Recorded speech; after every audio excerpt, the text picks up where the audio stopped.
Hello and welcome to round number 8 of the AK Racing Assetto Corsa Competizione Sprint Series. We're here at the Hungaroring.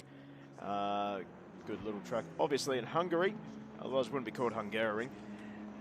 Tonight, well, my name is Matt Nippers from Go Race Promotions, and joining me in the commentary box is another young sim driver by the name of Ben McKenzie. Ben, how you going, mate?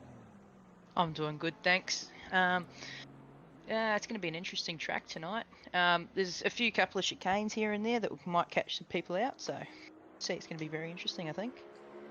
Yeah, that's right. Hungaroring, not an easy track to really overtake on. You really have to be super committed in a lot of the corner into a lot of the braking zones, and the track is not very wide, especially in the middle sector. We can actually just take our camera and we'll just fly across the track. So here we go. This is of course, the middle section that we are talking about. This very fast left-hander. This corner really catches a lot of people out, mainly because of this curb right here. Really have to be aggressive with it, but not too aggressive. Yeah, I've been caught out a few times there myself. I've actually overcooked it and ran straight ahead, basically. Well, Yeah. judging by the time marks already on the track, I'd say a couple of people have already fell victim of this corner. But then you've got to try and control the car enough, swing it back to the other side of the track, then slow it down in time for this right-hander that does go on almost forever. It's a really tough corner to get right. And then into one of these chicanes that you were talking about. These filthy chicanes with these filthy sausage curbs. Yeah, we'll probably see a couple of people either lose it or make contact with other drivers. I've seen it happen a few times myself. It's a bit of an interesting one. It's certainly a corner, certainly a track that has the concertina effect well and truly in play. Let's swing around probably to this corner here. This one's another really tough one. I think it's a bit deceptive with how hard it is, but you've got to try and get the car onto this curb, but it's a really fine-tuning corner, as we see. NSX do, well, that was a Drift King right there. Anyone else hear the, what was it, the Teriyaki Boys, that song? Is that what the song's called from Tokyo Drift? I think the song's actually called Tokyo Drift, to be honest. Oh, okay, there you go. Shows what I know. Move on up. This can be a good passing zone, but you have to really be well and truly committed, and have to have someone who's quite aware. And very easy to run wide onto this AstroTurf, but if you can get it done, you're on the right side of the track for the second last corner, which is this really long left-hander again. So basically the track can almost be divided up into two halves. One half where the corners are sharp and quite tight to these relatively open radius turns, can't it? Yeah, it can. You've got the likes of the chicanes, and then you've got that long sweeping right-hander on that second sector area. Well, this didn't quite work out the way I was hoping to, but we're going to have a quick look around the track with Andrew Ferguson. As soon as we find the camera, there we go. So approaching up into turn one, we're going to see a lot of chaos into turn one, particularly with the rolling starts and people just not wanting to, I guess, surrender. Well, yeah, because you always want to get as many positions as you want, but you can't really wanting to risk losing them positions off the start as well. So there'll be some risk and some receive, I guess. Well, that's the thing, isn't it? I don't think a lot of people really actually understand that it's not possible to win the race in the first corner, but it definitely is possible to lose it.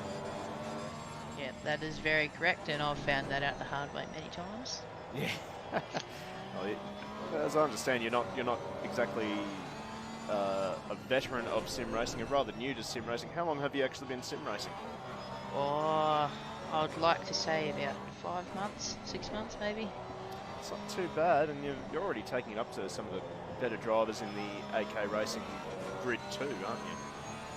Yeah, I've got a couple of the fast blokes up there. I've got McIntosh and Simmons. They're quite fast. I've just got to start catching up a bit more towards Bell and stuff, because they're just bolting away at this point. Yeah, well, you put on a great show at Albert Park, has to be said. You certainly put in a great effort. You qualified well. You're chasing the leaders. Just those little mistakes that catch you out, isn't it? Yeah. Well, so most people have said it in AK. Like I know the likes of Simmons. Like I don't really think the supercars are really built for that track. It's just more F1 where they can grip to the corners better. So you have to be very careful around there. Yeah, it's something I will point out that the V8 supercars are not easy to drive. I can barely do it myself with, 24 years of karting experience and running around in sim racing on and off for a couple of years as well. So, yeah, for you to be doing what you're doing, that's pretty good, particularly with the amount of experience you have as, well, Andrew runs off the track and he's gonna park it there. So we're going to jump to another Porsche, a name we haven't really seen a lot of lately. That's Phillips Bakita. I've been around them kind of people, so I've been around Philippa for a bit with SRA and doing a couple of their things. I talk to them quite a lot, so they're one of the key drivers with SRA. They're a pretty fast one too. Yeah, Philippa, incredibly fast driver actually. I've run into her a couple of times on some of the Octane public servers, and yeah, she is very, very quick. Yes, she is. She was in the OOR, I think 9 hours of Kyalami yesterday. I believe they had a pretty good result there too. Yeah, I haven't really seen any results from the OOR Enduro. Quickly just have a quick look at their Discord. Just sneaky. Don't think they actually have results up on the Discord, so you know that's probably just wasting my time. Never mind. So, a couple other drivers that we've got to keep an eye on. Of course, Bell. Well, he drove rather well at Albert Park in the V8 supercars as well. He was in your grid. He went from the back to second in race number 2. Yep, I believe he took 2 wins and I believe 2 podiums.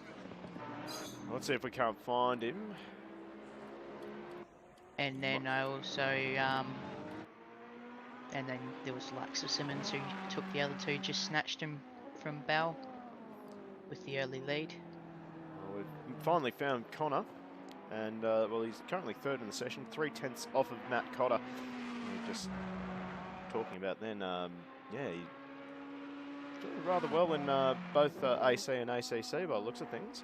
Running around the Ferrari. The Ferrari's not quite, I would say it's not quite a complete package in ACC, but certainly Bell is able to make that thing work around here tonight.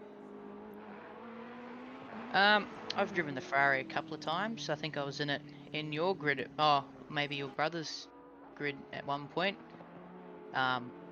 It's a very difficult car. You have to get everything right on it just for it to be smooth, in my eyes. Yes, I've only ever actually driven the Ferrari on AC, and I have to say it wasn't quick in a straight line, but it felt really, really stable. So I think that's, if that's carried over from the original Assetto Corsa, then that is one of the biggest strengths of the Ferrari. Is Connor's just going to jump into the pits. We're looking at Jono Ball now. He's well, he's second highest ranked AM driver on the timing screen at the moment. 1.6 seconds off of Cotter and only 1.4 off of Dowd. So not a bad performance for Ball. Yeah, I reckon Ball is in the top for AM at this point. I've drove against him in a couple of the races in this grid. He's a very quick driver, and he's really hard to overtake at some points. I'm just looking up and down this grid. Can you? Oh well, just as we say that, Nichols has just eclipsed Ball for the second in AM. But just as I was going to say, you got any other drivers that's your pick for tonight? It honestly depends on how the night's going, but I reckon T Davies could be one of them. He's been a very fast driver in the AM grid. But I reckon it will most likely be M. Connor or see Bell that will take the all-round win, just because of their overrated pace, I guess. Not overrated, but overwhelming maybe. Yeah, that's it. I think that's the one. Let's go with that. So Tim Davies, we're focusing right on him right now, running around the Lexus. It's to my knowledge, hasn't been a very popular car. It's a bit like the Nissan GTR. It's a sort of love it or hate it car, but seems to be. As I say that, I just looked at the entry list and I see 4 Lexus on the track. So yeah, or is it Lexi? Is that the plural of Lexus? I couldn't tell you, but it's just Lex. Oh, wait, yeah, Lexi maybe. Lexi, yeah. Lexus doesn't really sound right, does it? No, Lexi. They have this conundrum on the Super GT commentary as well. There's all those Lexi running around in the Super GTs. Well,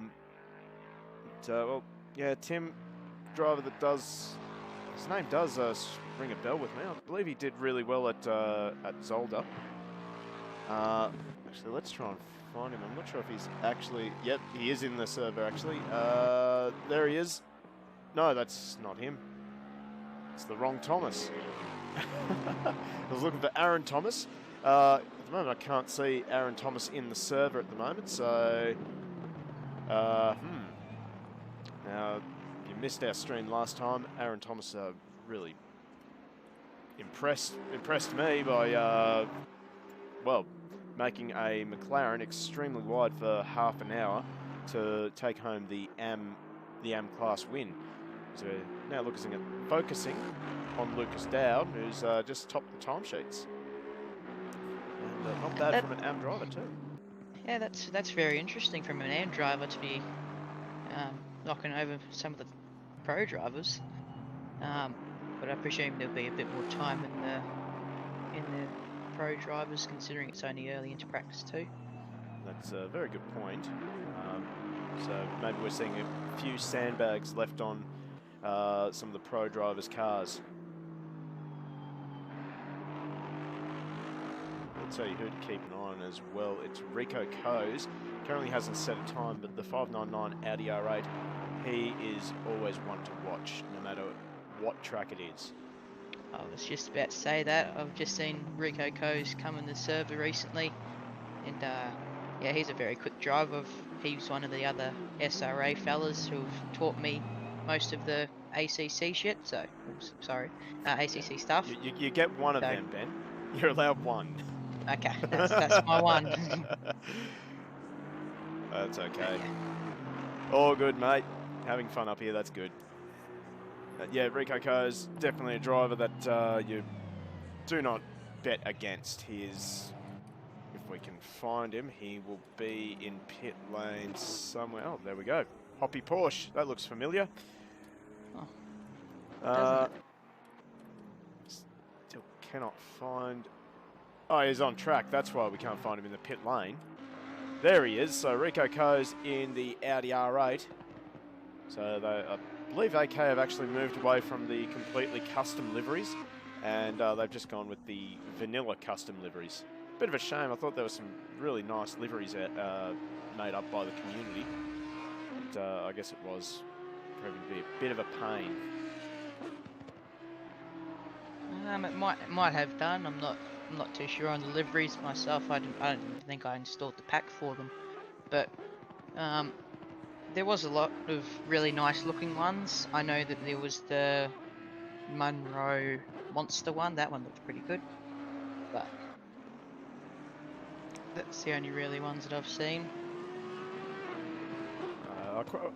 I very much liked the spinning torpedo team. They had a spinning torpedo over the rear wing, and that was of course Alex Spinozzi and Matt Cotter. Oh, as we have Bentley in the background. Just bin it. That's Ryan Torres. So he absolutely binned that car on the final corner. So bins are coming early. Good to see. So let's get out this system now before the yeah, that's before the havoc in the race. Well, that's it. That's what practice is for. Find that limit. Now, as Rico's just found the limit of the rotation of that Audi. I've just had a look at the team name for Rico Coes. Do you think that might be a bit of a joke there? SRA clown? I'm not too sure. He's a bit of a clown himself. He's a bit of a funny bloke, so I wouldn't really go by it. Oh, it's just self-descriptive title. So if I have a look at our time, we have about 4 minutes before our drivers have to go into their drivers briefing. Quickly, maybe just jump on board with Rico and we can have a look at, well, really a master at work. Just see the biggest difference that I've always noticed with the good drivers and the average drivers is the wheel work. So right now, it doesn't look like Rico has got this Audi dialed in yet. So you can see that he's having to have a couple of stabs at the wheel and, well, maybe a few little corrections on corner exit. I'm not sure, maybe that's just the characteristics of a mid-engine car. But, do expect him to get the car dialed in before qualifying. Yeah, I would like to say that he is one of the masters of the Audi. He's very consistent with it. He's a very strong driver in that car. I really can't go by it, to be honest. A little twitch. The car's it just doesn't look very happy in the mid-corner, just when you're starting to pick up the throttle. So, saw the last lap here, he's having to be really tentative with the back of the car. So it's just over rotating in the middle of the corner. He might just be getting the feel for it as well. He might just be making them small little tweaks he needs to make it perfect. But it might just not be working at this point. Oh, that's the thing. I don't expect that that Rico will stay with a car that's unstable. He should get it sorted out before the end of this session. Car's looking like if it rides the curbs well, though. Yeah, I think that's just the thing that he's really done with it, to ride the curbs properly, nice and comfortably.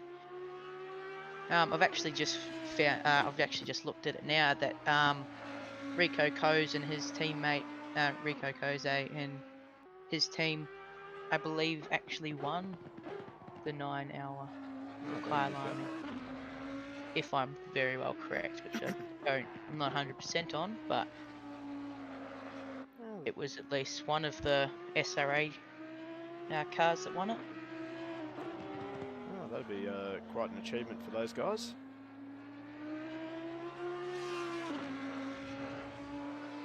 So as Rico will stop the clock, it puts him 10th in the session. He's not going to be real happy with that, 1.6 seconds off the pace, although, once again, practice doesn't really mean much. Yeah, practice is really just getting the feel for the track and the feel for your setup.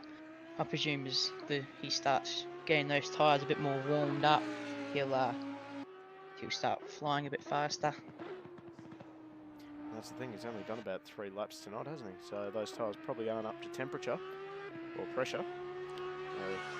Just looking at it now, the car's looking a lot more stable. And hello to Tracks. That would be Simmons. Welcome to the chat, and glad you're looking forward to watching this race tonight. And also a big shout out to Superstar Q76 for the follow. That was a couple of days ago, and well, that would be one of our Super GT competitors, which is another league that you're competing in too, Ben. Yeah, I'm competing in that one. Recently switched from the GT500 to GT3 to get a bit more feel for the Porsche for iRacing, endurance races and stuff like that. Yeah, talk to us a little bit about that. You've spoken to me off stream about racing in Porsche Cup now. So yep. Maybe give us a bit of a rundown on that as well.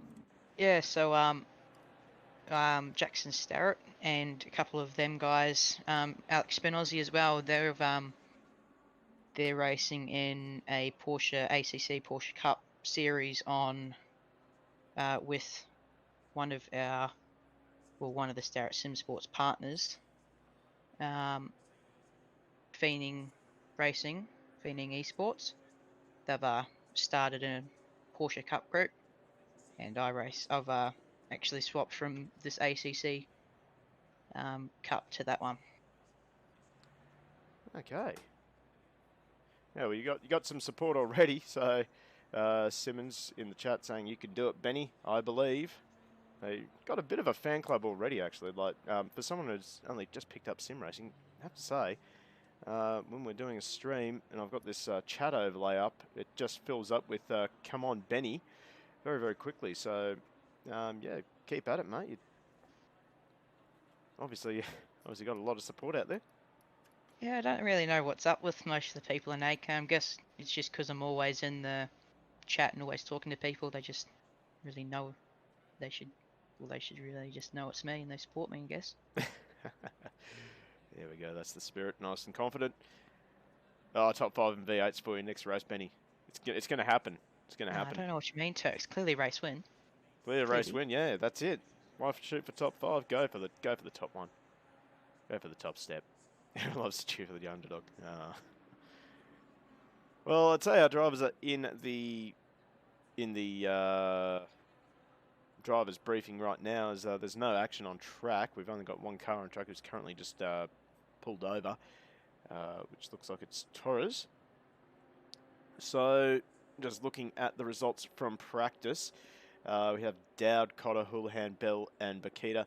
That's the top 5, and no real surprises there. Probably maybe Dowd. I honestly, after tonight, I don't expect him to stay in AM for very long, if that's the pace he can run. Yeah, it wouldn't surprise me, to be honest. Well, really anyone that can beat Matt Cotter in an Aston's pretty quick, considering how good Matt Cotter is in the thing, so... Yeah, we've just got a couple of drivers also entering the server. I saw Newman, Alex Spinozzi finally making it in, and Josh Lynn as well, also just joining the server. So we have 22 drivers on track tonight. We might just quickly jump back to our garage, and we'll have a look at the what's the word I'm looking for? Schedule. So we're about to move into qualifying for 15 minutes. This will be for both classes, all classes on the track, and I guarantee there's going to be a lot of jockeying to try and get some clear track. Yeah,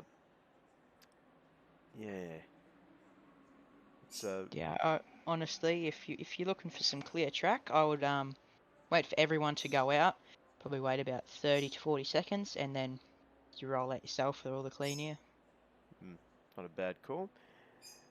And after qualifying, we go into the first of the 1 hour races. Then we go into a 1 lap qualifying shootout before race 2 gets underway for another hour of racing. Got 2 hours of racing tonight. That is a lot of racing, a lot of action happening. So, yeah, it's. I'm really looking forward to it as well, actually. Yeah, well, we've got a decent sized grid, so there'll be plenty of action to watch in and listen into. Oh, we're up to 23 now for some reason. Oh, Ross has joined the server. That's who it is. So there you go. 23 drivers on grid, and I think we could get a few more. I think the last round at Zolder, one driver that managed to jump in at the last round.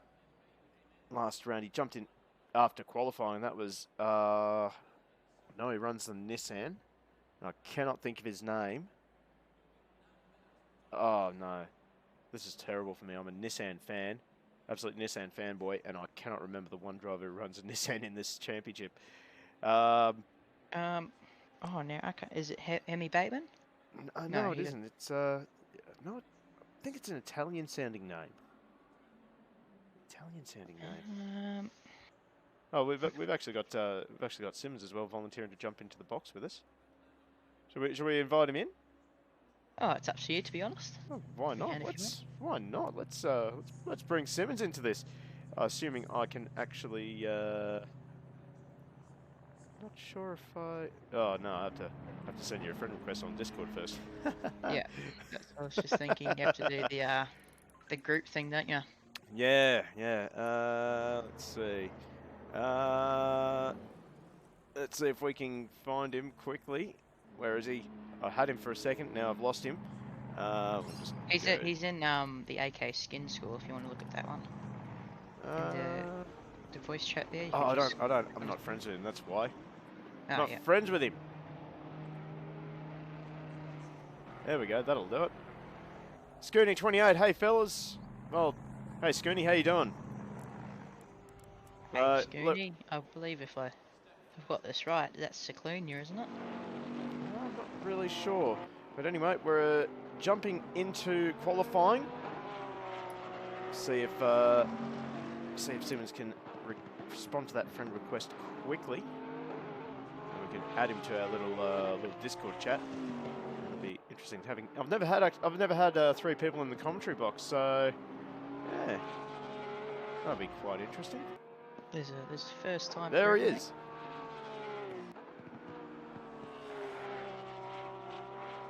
Well, let's see if we can get him. I've probably just lost your screen share, Benny. Yep, you have. I've got the stream open, so we'll be all good. Just waiting for Simmons to answer his call. I don't think. Yeah, give me a second. Yeah, he's not answering. Sounds better. Oh no, that hasn't worked. All right then. Well, let's carry on with the call. I'm sure once Simmons answers the call, he'll let us know. But Philippa Bakita about to start her first lap in the thonking Porsche. So heads through turn number 1. She's got a massive gap already on the rest of the field. So and a couple of drivers just looking to get a bit of clear track. Don't know why you'd need to try and get clear track if you've got Bakita in front of you. Bakita is quite a speedy driver. And is unlikely to hold anyone up. Oh, very wide. I think that's going to be track limits. And we've just got Simmons who's joined the com box now too. Oh, hello Simmons. How you going? Howdy, howdy. Welcome to the com box. What's your thoughts on tonight's race so far? We saw that you're quite looking forward to the race. Should be pretty interesting. Very technical track, very small track, not very wide, so hopefully some good action. We're just touching that on a little bit before the start of the race, how tight this middle section of the track is, which will probably make this qualifying session absolutely crucial as we continue to follow Philippa. So actually, we're still in free practice, so I've gotten a little bit excited. It's not qualifying. I thought we were moving into qualifying. It's still free practice. That's a little bit embarrassing. Professional commentator, I swear. But, well, we'll continue watching Philippa. In fact, we'll jump on board. No, Philippa's saying that we're following. They must be getting ready to call quali. Nerves are too much. Yeah, it saw that we were following her on the stream. I know that I'm pretty sure she is subscribed to Go Race Promotions. Can't remember. Doing the old stream sniping at some point, I imagine. Well, this is another driver that's a little bit late to the party, and that's Josh Lynn in one of the chunky boys of GT3, the BMW.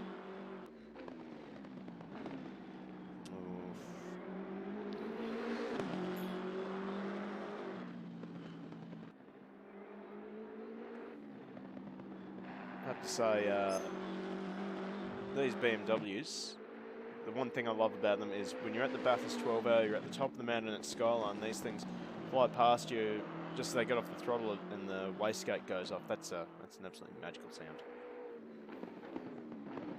Don't think they quite got it right in ACC. Oh, here we go. We're about to go into qualifying. Very good. So, to wait a little bit. Anyone moving off? Yep, so Matt Cotter, as usual, in his traditional fashion, goes out of the pit lane first, gets the clear track first. So, what are we really expecting from this session?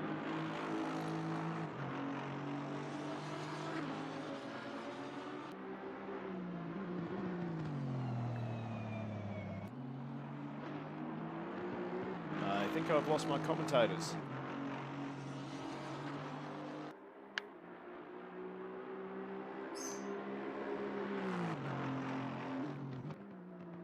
I can can see Simmons is there, and I can see that Benny Mac's got his microphone muted. So, while we're waiting for those guys to come back, we'll try and call this session as best as humanly possible. So, as we've touched on, this track not very long, very tight. You're going to have to make sure that you have some clear track ahead of you, and maybe some clear track behind you so you don't get dive bombed and have your lap ruined. And make sure you don't ruin someone else's lap either. But this session is going to be extremely crucial, tough track to pass on. So expect to see some drivers putting in some great times. We're watching one of those drivers expected to put in a fantastic time, and that is Matty Cotter in the Aston Martin. As he starts getting ready to fire away on his first flying lap. He goes for it's a very odd line for the second last corner.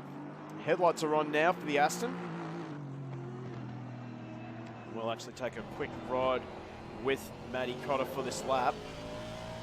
Get some great drive onto the main straight, and he'll start this lap quite strong.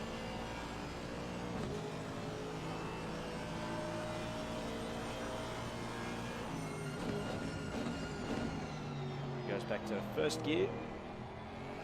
I think I hear someone.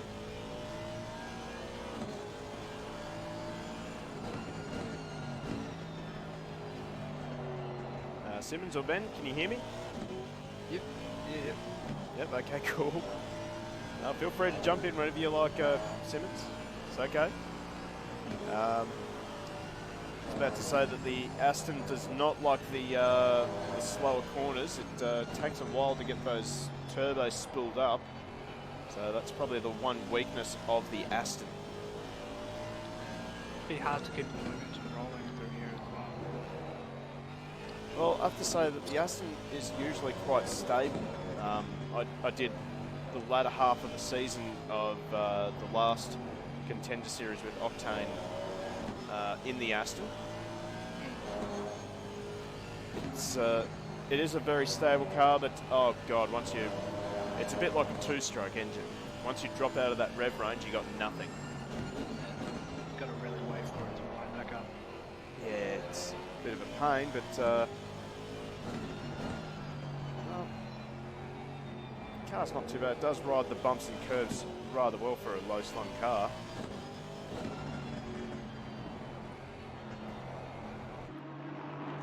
As Cotter rounds the final corner, he's going to be the first one to set the benchmark time, and he will stop the clock at 1:44.4. Right behind him is not who I thought it would be. That's it's Phillips Bakita. She will go to the top of the 44.1. I thought it was Nichols that was behind Cotter. Koze goes up to third now, so Phillips Bakita on top at the moment. In the 411 Porsche. Not a bad time either. Seems to be very stable and smooth at this point. A bit of oversteer in turn number 2, but manages to keep control of it.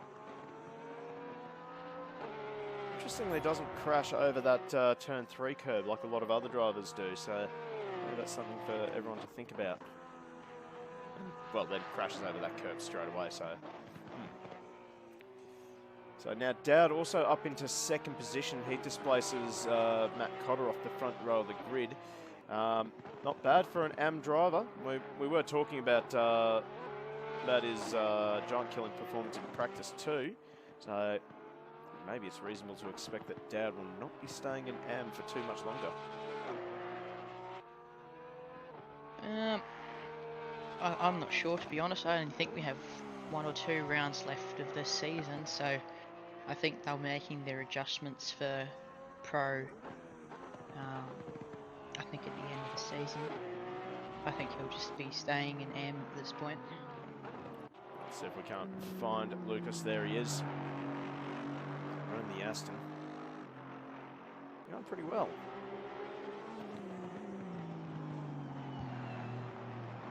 Chip at 001, how's it going? Mate, so far so good. Haven't had any major bins, so that's a good start to any race night. As a Aston Martin driver myself, it's a pretty smooth car, even on the default aggressive. Well, yeah, that's something we haven't really touched on either. Your performance in the Spa 6 hours with AK Racing, that was quite a good drive from you. That was an interesting one. Very flooded track. Wasn't really adapted to the conditions too much. No, well, having a lake just on the exit of Radion, that doesn't normally help. Yeah, nah, it really didn't. I managed to always get up to the top and then just have a massive lift off and just continue on. Yeah, flooded conditions are not fun. As we're currently following Anthony Cesano, who's really one of the, I guess, the quiet achievers in AK Racing. He just plods along, stays out of trouble, and just gets some strong results. And he usually comes good in the racing, so he's not a real good qualifier, if my notes are correct. So he must be the opposite to mostly certain. Some drivers are good over one lap, but aren't good in race. But some are then bad in qualifying, but good in the race. So they might not have the speed, but they'll have the consistency over the race to beat them faster blokes that might be doing, I don't know, 43s, and then they'll drop back down to a 45, and then just keep on jumping. Well, that's the thing. It's about consistency in racing. Doesn't matter what you run, whether it's sim racing, whether it's karting. If you're consistent, you're going to be fast and you're going to be at the top. That's one of the main things that I could work on myself is my consistency. It's not very strong, but it's decent. Yep. Your speed is decent. Yeah, you just need to get a little bit more consistent. But that's okay. 5 months of sim racing.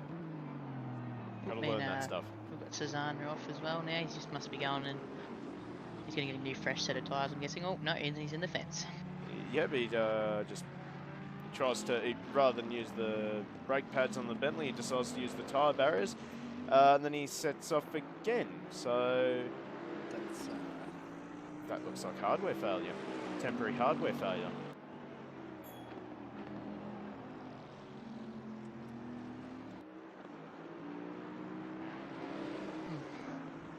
Interesting. Yeah, that's a bit of that's a weird one, to be honest. You'd say would have taken aero damage from that as well, so I'm surprised he's still going. It was a pretty decent smack on the fence. Yeah. Let's quickly have a look at the car. See if there's much damage on the... Well, yeah, the bonnet's shaking, so there is a fair bit of damage, and there's a lot of damage on the front bar, a lot of damage, yeah. So, rather interesting they didn't just return to the garage. He could be doing a practice pit stop as well, though. He could be just making sure he's got everything ticked off. Artificial damage pit stop. It's a very good idea to practice pit entry. Very easy to get a drive-through penalty for speeding in pit lane. Yeah, well, this track's got a bit of an annoying pit lane, I want to say, because you've got that entire right-hander that you've got to deal with. Well, let's actually jump on board with him. We can have a look at it. It is a very tight radius corner, even though it doesn't look it. Then you got to slow it down just before that line there. Cannot even go half a K over. You get a penalty straight away. So...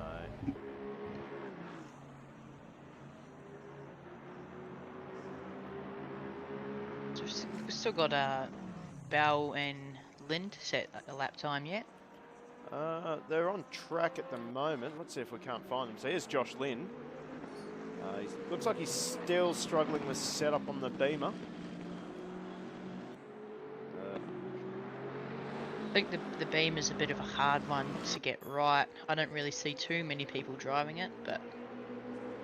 Oh, look who's just jumped into the serve with 4.5 minutes to go. Michael Young. So there's another driver to keep an eye on. He's a very quick one too. I think they had another good result in the 9 hours as well. Well, yeah, Michael Young and I actually race each other in the yellow tier of Contender Series. And yeah, he's very, very tough to race. Fair, but very tough. Yeah, he's very good with the Honda. He's that's his best car, but I'm surprised he's actually in the Lamborghini. He must just be feeling a change. Oh yeah, that's something I was going to point out is Josh Lynn has absolutely disappeared. So let's see if we can't find Connor Bell. I'd say he's just about to finish his first flying lap. Got him just in time. Wait and see what he stops the clock at. It's going to be a 1:47.1, but it hasn't counted, so he must have exceeded track limits somewhere. He might have done that at the turn 4, I think it is. The very far, or the very difficult left-hander. That very quick one. Yeah.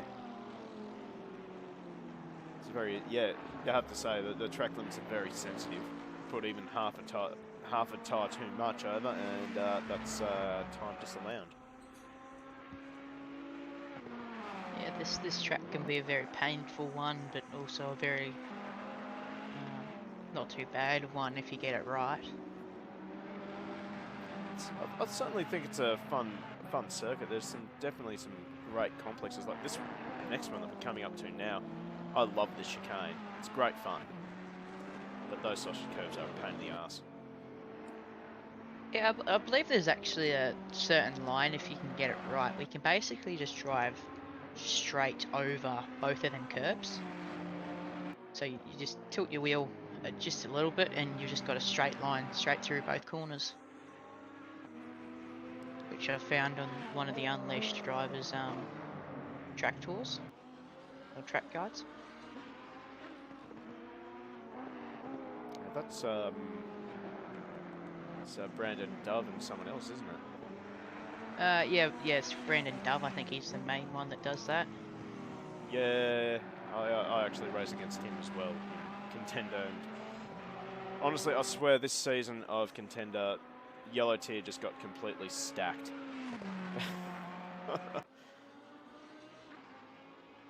Well, anyway, Connor Bell, he managed to get up to 12th. He's going to be a little bit annoyed with that. Got 1.5 minutes left in this session.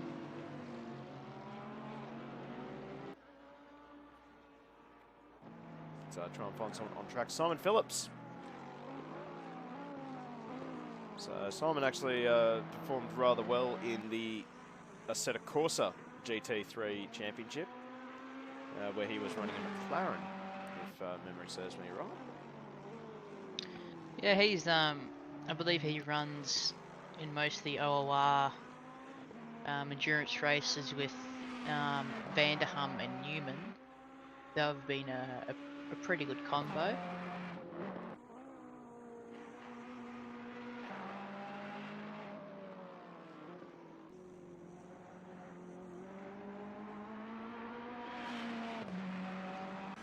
Be interesting to see if Philip gets another lap time here. Another lap in. So if we can't find... Actually, we can just do this. Have we got a delta? We don't have a delta on that timer. We do have a Porsche off the track at just at the end of the middle sector. He might have, I don't know, he might have timed this just wrong if he's come out the pits recently. I think he's timed it probably 5 to 15 seconds too late. I'd say he's actually about to finish a lap. So I did join him just as he was hooning down the main straight. So he's going to stop the clock, puts him up to 7th. So there you go. So he wasn't on time. That's okay. Not a bad time. So he's eclipsed Darwin and Susanna, hasn't he? Yes, he has. So if we can't find someone else on track, so Malith Ataniak. Well, he was one driver who got involved in that three-way battle at the last round between for the AM lead. That was between himself, Nichols, and Aaron Thomas. Just could not pry his way past Thomas's McLaren. Malith, though, will go up to 8th, and that puts him 3rd in the AM standing. So quite actually quite a few AM drivers punching well above their weight. Yeah, there are a lot of quick AM drivers that just kind of got pushed out back into AM because there wasn't enough space and, well, there was not enough room in the pro grid. Anthony Susanna, he'll be the second last driver to complete a lap, although Michael Young is just coming around the second last corner. See what Susanna can do. Does he improve? He does not. And Michael Young in the Lambo. Almost looks a little bit like the Marlboro men livery, actually. Very fluorescent. Yeah. Well, No that's trouble spotting that one. 7 spots, I believe. not bad. So that is the end of qualifying. We will jump back to the garage, or will we? No, doesn't look like we will. Okay. Nope, still not giving us our results. So here we go. That'll do. So this is the starting order for our first race tonight. So Philippa Bakita starts off of pole position. Next to Philippa will be Lucas Dowd. That's a very interesting front row. Pro and an AM on the front row there. Ryan Houlihan and Matt Cotter will start off of row number 2. Rico Coase and Nichols off row 3. Michael Young and Simon Phillips out of P7, P8, and P9 will be Malith Ataniak and Anthony Susanna rounds out the top 10. We have then Darwin Ball, Bell, Spinozzi very well down the order there. So quite a surprise. We expect him to move forward. I think he's another driver who doesn't qualify well. Then we have Newman, McLaughlin, Davies, Thomas, Ferguson, Poole, Strinsos, Ross, Torres, and Lynn. If that's... Oh, and then we have Wright, starting off the very back of the grid. Yeah, I'm surprised that Lynn didn't get a time, and that's mustn't be very happy with his setup right now, or he's not very confident with the track. Oh, that is the field, a magnificent looking field as well.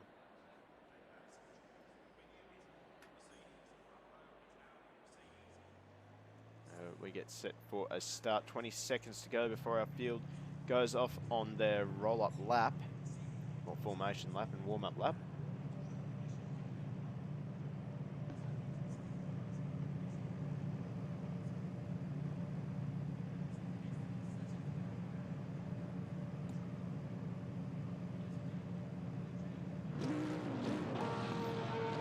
So as the field starts to move away slowly. Oh no, I think I've messed that up. So, we're looking at Michael Young at the moment. But, this is our driver on pole position, Philippa Bakita, and that is what Philippa has to contend with. Not the Porsche that's currently ghosting through the Aston, but just the entire field. And thank you very much for the follow, Mina. Oh God, let me try this one. Minasazaki Zeno. I'd say that's a spot on pronunciation. I'll do my best. I certainly don't think I would have felt that close with that one. Oh well. See if Zeno corrects me. Might just call him Zeno. I'm not even going to try the first one. Fair enough.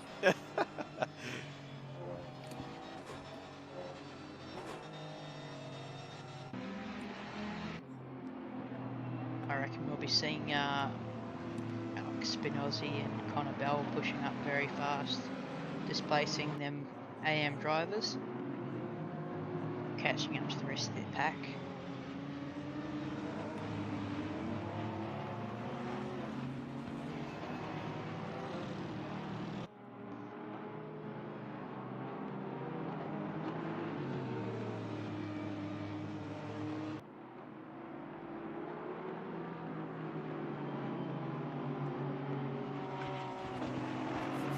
They all have to. First thing they have to do is beat Philippa. That's not going to be an easy task. Philippa's one of these drivers. If you don't beat her up early, so what's going on back there? thought I saw someone flashing headlights, and I think that might have been Rico Coes. Yeah, there we go.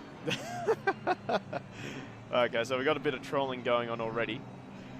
Good start to the race.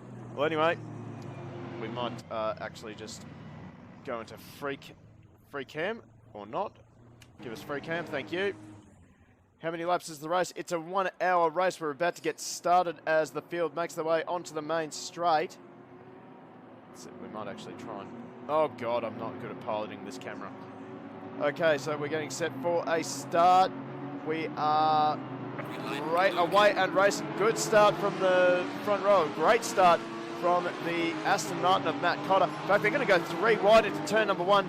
Bakita going defensive nice and early. We're going to get through turn 1 nice and cleanly. Bit of bumping at the front. We've got a Bentley just, we've got a bit of a car park actually at turn number 1. But amazingly, everyone has managed to get through cleanly. We'll quickly clean. Jump over quickly to turn number 2, because this is where action usually unfolds. We've got Connor Bell trying to go around the outside of a few people. It's not working out for him. And in fact, 2 corners in a row, we have got clean racing. See how long we can keep that streak up for. Well, someone keep an eye on the map there and yell out if you see a yellow flag.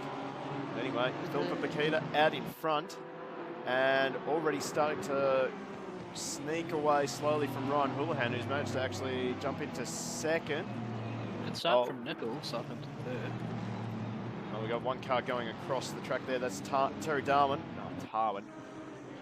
So it was a good initial jump from Matt Cotter. He just got I think he got the second phase very wrong. His jump put him on the outside of turn 1, so we didn't really have many options at that point. When you have 2 cars on your inside through there, it's not usually a very good time. Yeah, Nichols has had a great start. He's taken the lead of Am, and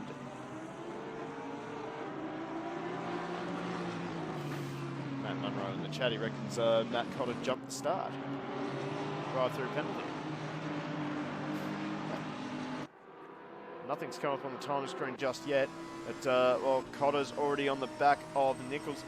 I have to say, Cotter's got a bit of pace this early stage of the race. He's already hounding the back of Nichols. And Nichols runs wide, and that's going to give Cotter... Well, Cotter doesn't need a second invitation. You open the door halfway, he's going to shove his way through. As Nichols immediately responds, can he get the car pulled up? Here comes a switchback from Cotter. Just ran it too deep, but he's made it work. That's a very good move. And this has allowed Rico Coes into the battle. So they're going to go 2 wide into turn number 5. Oh! That never ends. That Right on good. the outside. Around the outside. What a Very move. good. Good move. And Cotter immediately tries to respond. He's going to have to... He's got no choice, really. He's got to file in behind Rico to try and cover from Dowd, who has brought into this battle as well. All this has really done is it's helped Houlihan and Makita just skip away. Yeah, too wide through turn 4 never really works out. There's normally a car that's all the way off in that runoff area, but they both made it work. Yeah, great battle there. Great exchange from Nichols, Cotter and Coes. Amazingly, all 3 drivers still going, although I was about to say we've had a really clean start, but I've just seen that the rear of the pack has just started to spread out big time, so that usually indicates that someone's had a spin somewhere. This whole pack of battling between Nichols down to Cotter, well, them 3 drivers, and there's a couple more in there now, is just allowing Houlihan and Bakita just to skip away that little amount each lap. We got Maleth going very defensive early down the straight.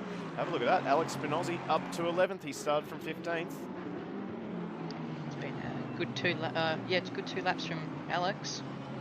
He'll be wanting to get his move on. He'll want to be up in the top 5, hopefully. Just got to pick them off one at a time, make sure the moves are clean. But, oh, here we go. Taniak making a mistake. Oh, jeez. Don't think he's got it. Oh, he's got it done. Oh, I thought Taniak would have battled away a little bit harder for turn 3. But, That was very opportunistic from Spinozzi. Toniak's actually had to yield that much. He's actually dropped 3 positions from Alex Spinozzi. Hasn't helped his drive for the M class lead. Oh, here's a send from Connor Bell up the inside. He oh, and that's going to help Ball up the inside of Bell. Oh, they touch. More contact. And Toniak's going to buy into it. Just wasn't enough space for the Lexus. So, great little exchange again. So, we'll jump back to this battle for third. Nichols, the AM driver, still doing pretty well at the top of this leaderboard. Cotter has just managed to get around Coase. Just see in the background that Fluoro Aston is back up to 4th. But that little battling, all that's done is it's helped Makeda and Houlihan pull away to the tune of 2 seconds. But I tell you what, Houlihan is not letting Makeda get away at all. Yeah, Houlihan's a good driver like that. He'll just sit behind someone. He'll take as much slipstream as he can get, and they'll just wait to pounce at the perfect time. Jeez, he is so good on the brakes as well. You just see him close up on the back of the 411 Porsche. That just ooh, that's going to be a track limits. See the sparks flying out from underneath the Porsche up ahead.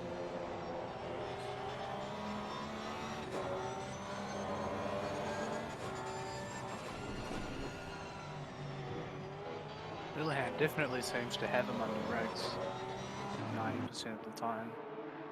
Although it also looks like Makeda seems to get a much better run out of the corner. I was about to touch on that. Houlihan much stronger in the corners. That's probably sacrificing his mid-corner pace, and that's just allowing Makeda just to get a little bit better drive and just pull out that gap a little bit. But geez, he is right on the back of Makeda now. Got a yellow flag at turn 4. 2 cars down there. Let's see if we can find. Oh, it's Kelvin Wright and Andrew Ferguson. Oh, what was that? 2 wheels. Well, it's not a family-friendly stream anymore, apparently. What was going on there? So, Kelvin Wright, it looks like he's got a lot of damage on the 27 Bentley. He'll be limping his way back to the pit lane. We'll quickly jump to a replay and just find out what has happened there. Yeah, definitely some sort of... I'm going to have a stab in the dark and say they've tried to go too wide and made contact. That's my guess. That's your guess? Well, my bet is going to be different. I'm going to guess that someone has dropped it. I'd say it would be right here. He has dropped it. And unfortunately, the Porsche's had nowhere to go. Yeah, I'm guessing my guess is already wrong, because he's very far back. Oh, actually, I don't know. Porsche might lose it here. I believe... Oh! Yep. Oh, that's going to be one for the nowhere stewards. to go, really. The Porsche looked like it was going kind of slow out of that corner. What's going on? I believe he's got front end damage. Jeez, that's And strange maybe a one. bit of rear end too. That's slowed him down. let's try and rejoin some of our battles. Unfortunately, Gap to the front of Houlihan and Makeda skipped out to 3.5 seconds. yeah. So they're obviously they must just be working together, just trying to pull away from the rest of the pack. Houlihan hasn't really had a dig in those first few laps that we were following. He didn't really have a solid crack at Makeda. So I'd say you might be onto something. It might just be Houlihan just biding his time, just waiting to get a big enough gap that he feels comfortable he can have a bit of a send. Because unfortunately, 3.8 might sound like a lot, but it only takes a few corners of battling, and that mean angry pack, which currently stretches down to Michael Young, or Lucas Dowd, he'll be right on the back of you again. Yeah, it doesn't take very much for a gap between a couple of cars. Oh, and looks like Lockie Nichols is around. What happened there? I saw it just. That looks like a bit of ping to me. It just looked like a bit of ping issues to me. I'll have a quick look at the replay. Let's bring that up quickly. Nichols will be gutted after a great start. Yeah, he was. He had a really good start, and it's just all falling apart. Seems like. So he's battling with Matt Cotter here. Now I saw it on the timing screen that he fell down the standings pretty quickly. I want to see. I think maybe Cotter's had a bit of a send, or Nichols has run it wide somewhere. Oh, okay. So we got an interdimensional traveller. Yep. I think he's had ping issues. Yep. Ooh, That's ping. That is. Ooh. That's very unfortunate. Oh, what? Oh. Oh my god! Oh no! He is not having a good time. No. So what that does is it elevates Lucas Dowd up to the lead of Am. He's got a very handy lead to the next Am driver, which is John O'Bull. The AK internet curse returns. Yeah. He's unfortunately always got something wrong with his ping. It's so sad to see how good of a driver he is just to be stripped away by ping. Yeah. The curse of online racing strikes again. And what this does is it does. That gap is now at 4.7 seconds. Which I suppose you could understand given the shenanigans we just witnessed. So what that does do is it allows Cotter to be released. Now, we're about 12 minutes into this race, so anything can still happen. We still have pit stops to go through, and the undercut, if I'm not mistaken, if my memory is correct, the undercut is a bit of an advantage here. If you can get that last corner perfectly right when you're coming into the pit lane, I know that most drivers might be taking it a bit slower. If you can get it perfect, you will be most likely either gaining a lot of time on that car, or you'll overtake them.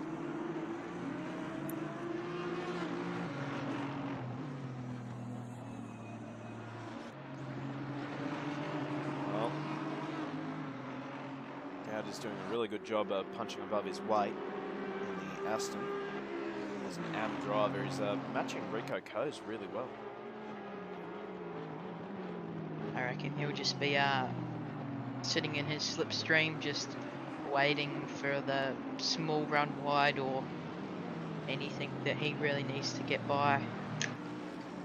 Connor Bell, I just saw that in the background of Ferrari pulling out from behind the Aston. He now moves back up to ninth. So the battle between Spinozzi and Bell continues. Just saw Spinozzi having a little bit of a sniff. He's got to be conscious about it because Ball is right behind him. Yeah, I don't really think Spinozzi will be wanting to do too much. He'll just want to sit up behind him and hopefully make another move on him again. You won't want to battle too much and let Ball get Spinozzi. Well, the smart thing for Spinozzi to do right now is to just sit him behind Bell and just work with him, try to let Bell drag him onto the back of the battle between Young, Phillips and Cesana up ahead, which is still very, very tight. Yeah, there are three drivers that are pretty consistent. They can just sit behind a car, and that's all they'll need to stay with that car.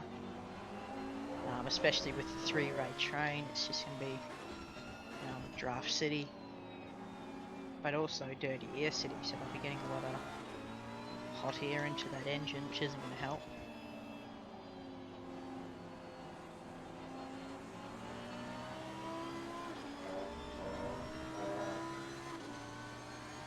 Very wide for both Phillips and Cesana. That's hurt the drive down the main straight. It's allowed Michael Young just to skip away slightly. What was that? Was that Coase? That looked like Rico Coase.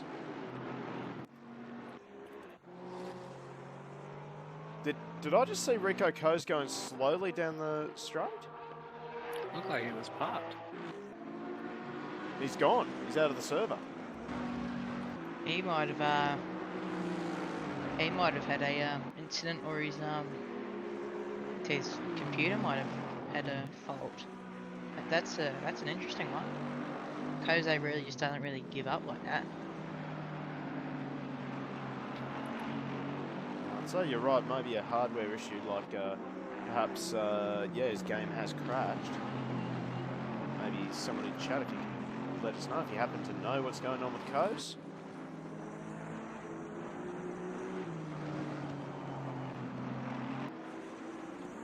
I'll be back in a few minutes. I'm just gonna go talk to one of my associates on Discord. I'll be back in a couple of minutes. Not a Sorry. problem, mate. See you soon.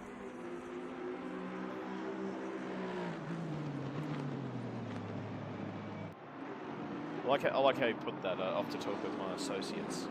Yeah, associates. Very formal. Very formal. Professional. Absolute professional. So currently we're continuing to watch this, well, Alex Spinozzi just holding off ball. It's allowed Bell just to skip away slightly. So Bell doesn't seem happy with that. Have a bit of a breather. Yeah, well, the pressure's off him now. So that means Bell's actually closing in on the back of Susanna, so he's going to get involved in that battle. Something I haven't really been keeping an eye on is that this lead group is Cotter has really just closed up on the back of both Makita and Houlihan. That gap was almost 5 seconds not too long ago. It seems to have it almost diminish completely. And Lucas Dowd is actually going with him, so the battle for the lead has just started to get a little bit interesting. The top two seem to be maintaining roughly the same gap. It just seems like between each other, and then everyone else seems to have caught up, seemingly out of nowhere.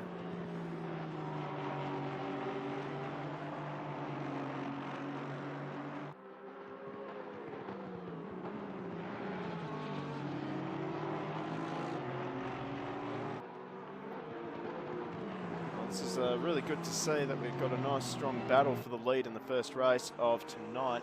Really bodes well for the rest of tonight's racing. Try and keep an eye on some of the battles that are going on further down the field. I can see a couple of little groups formed up on the circuit. Particularly there's just a little battle coming. Oh, that's the Spinozzi ball battle. But, well, Bell has he has indeed. So here comes Connor Bell on the back. We'll jump on board with Connor. He's right in, tucked into the massive slipstream from the massive Boatley. Putting it up the inside. Oh, Susanna squeezed. Susanna squeezed him, but just gave him enough room. Bell had really left Spinozzi no choice there, and while Bell's off the really wide, very wide, off the track even. And all that hard work undone. Oh well, he'll just have to sit back behind the Boatley and get that position back again. Oh, welcome back, Benny. Oh yeah, just yeah, he just wanted to get me on Rust, but I'm not commentating, so. Good meeting with your associates then. We're commenting, that was a very professional way to put it, your associates. Associates. very, very formal. Not a little bit sus, but anyway. Well, anyway, you've just joined in time, actually, Benny, because we've got a three-way battle for the lead. Let's head back to that. Okay. Yeah, Matt Cotter, he's, I don't know what's actually happened, whether Makita and Houlihan came together, but either way, we've got a three-way battle and it might become a four-way if Dowd can just bridge the gap. Yeah, that's an interesting one. They had like a 4.5 second gap, and now only Dowd's 2.6 behind these guys. It's weird. It's gone from a very big gap between them to almost nothing. There's a very big gap between Dowd and Young, though. Yes, that is true though. Yeah, that is right. 7.4 seconds to Dowd, and Cotter's had a bit of a drift into turn 3, I think that is.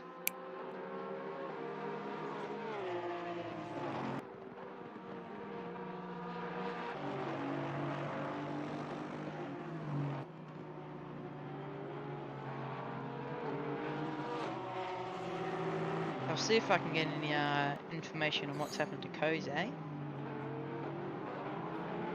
Oh, okay. So actually, he's in the looks like he's in the chat.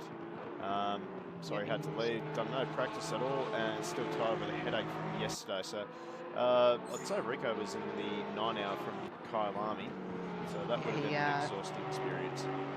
Yeah, he was. You did well, Koze. You managed to get the win, which is a good accomplishment over 9 hours. I believe they had to chase down the Jesus for the last 2-ish hours, if I'm not mistaken.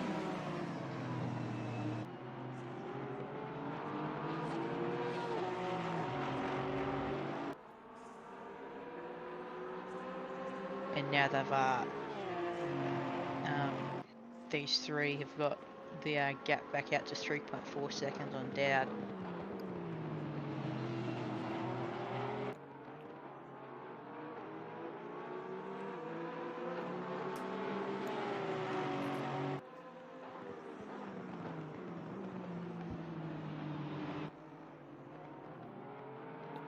Just trying to keep an eye on some of the other battles down the pack. One driver I want to keep an eye on is Lockie Nichols. He's having a bit of a fight back at the moment after he had that high ping spike. So maybe someone was just starting a movie on Netflix. And in fact, Newman has just let him through. Might have, he's either let him through or he's just overcooked in his corner a bit too much. Yes. Now he's got a bit of a job to do. He's got to catch up another 12.7 seconds, I believe I just seen, to McLaughlin. Yeah, that's it. It's going to be a very tough ask, but well, Nichols is seeming to have the pace. He was up there at the very top, holding off the likes of Cotter and Young and Rico Coase. So I believe S. Phillips has got past Young, if I'm correct. You are correct, and Young is actually falling into the hands of, well, the clutches of Susanna and Bell. Bell seems to have lost that pace he's had because he hasn't been able to get around that Bentley again. He might just be buying his time again. I presume he'll just be waiting, or he'll just be sticking behind and waiting to get at pit stops. It doesn't look like as if Susanna really has the overall pace to keep the pressure on. Like, there's enough of a gap between Young and Susanna to keep the pressure off Young. So it'll just be a case of Young just sticking to his pace, stick to his strategy, because I believe that the pit window is about to open very, very soon. Yeah, it will actually open in a minute and 28 seconds. So they'll be wanting to get their pit stops done early, or Bakita will want to run as long as she can to maybe try and put the overcut to work, so she doesn't have all that pressure on, probably gap even more. Now, I'm wondering, just looking at how the gap is closed in this second sector, I wonder if the Lambo is starting to run into tyre issues. Yeah, I'm not 100% sure with the Lambo, but it could well be, or he's it's how he set it up. he could have he might be really aggressive on the tyres. So he might be wanting to run till about 27 minutes left, so he gets as much healthier tyres towards the end. Yeah, it's going to be a curious situation for Bell, because Bell's still trying to sneak up the inside of Susanna here. Now, this is a situation you have to play it smart. Right now, what Young is really hoping for is for Bell to have a bit of a send on Susanna. And then have a bit of a... Oh, as Susanna runs in a little deep. That will help Bell be onto the back of him now. Oh, he's touched and he's been put into the fence. Oh, he's hit the fence twice. I believe that's going to be game over for Susanna. So I think that's him done now. So Bell, I think we'll leave that to the stewards. I believe he's had a good run, and he's just tried to do a bit of a crisscross. It's just smacked the nose just a bit too much. Yeah, I think that will be yeah, once again, stewards call. Glad I'm not a steward, because I would not want to be calling that one.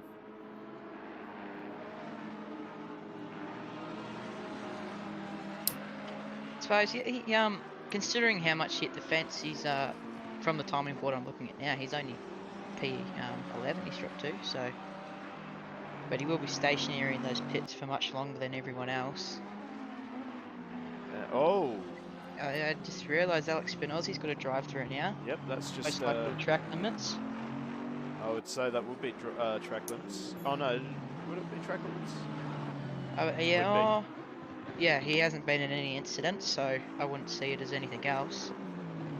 And it looks like he's either going to be taking his pit stop or he's taking that drive through now.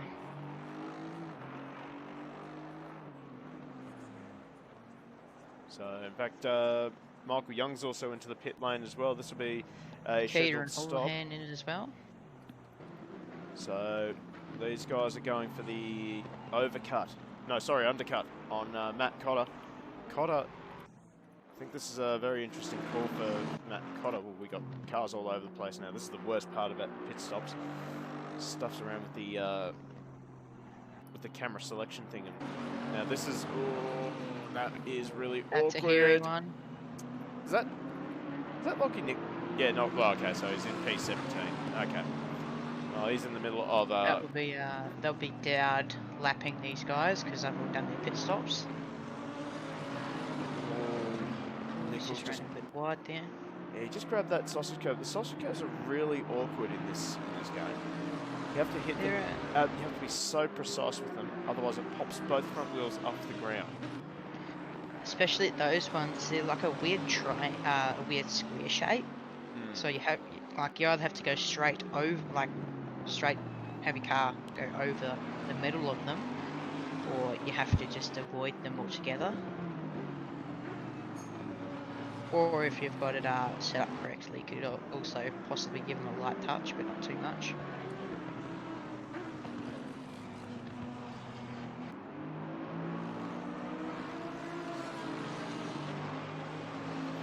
I'm going to continue watching Lockie for now.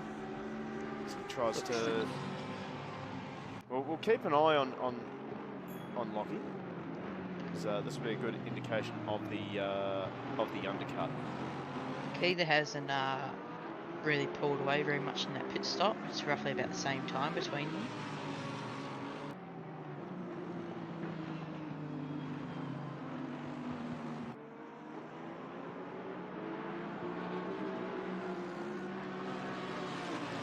So Chris Munro in the chat, also another driver who took part in the 9-hour race yesterday. Sounds like he had a rough time. Chris, what happened? Let us know, mate. I'm absolutely curious. Susanna has now just served his pit stop.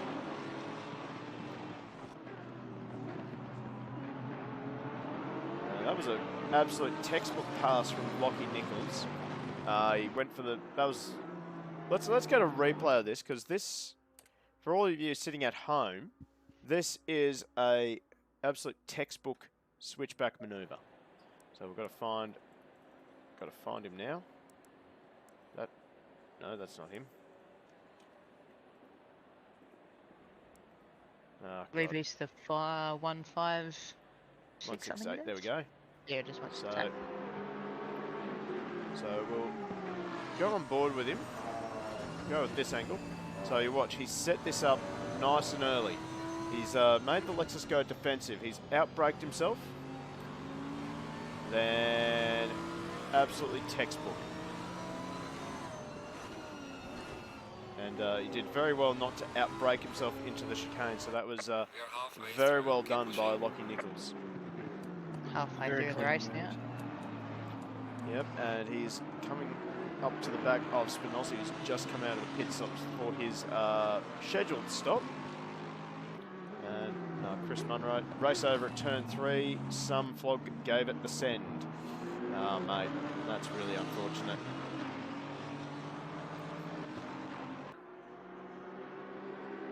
Oh well, things will happen, and not very much you can do about it. That's it. If someone outbreaks themselves, well, stuff happens. It's not very much you can do. If you're, as soon as they make contact with you and it's heavy, you're basically the passenger. On lap 1 too, that's the worst part, I think. Like, I get that you're trying to make up as many positions as humanly possible. Lockie has a bit of a lose on the AstroTurf.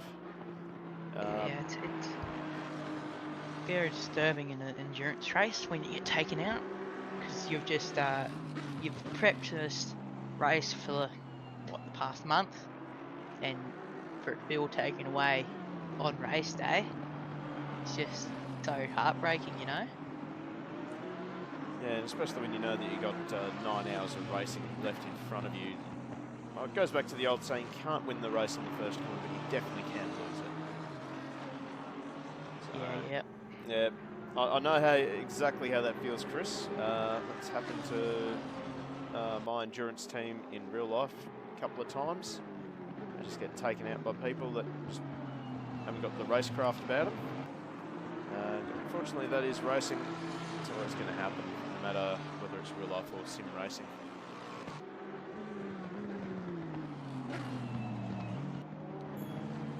So, we're quickly going to jump ahead and just check in on Houlihan and Bakita. They're having a pretty good run. Matt Cotter has finally come to the pit lane. So we'll see. I actually think he's run it too long. Yeah. He might have just stuffed himself. Stationary. Yep, there goes Bakita and Houlihan now, I believe. Bit sloppy away, and yep, he's dropped a lot of time. So the overcut has not worked out for Matt Cotter, but we did say that a little bit earlier in the stream that the undercut is very much key around this circuit.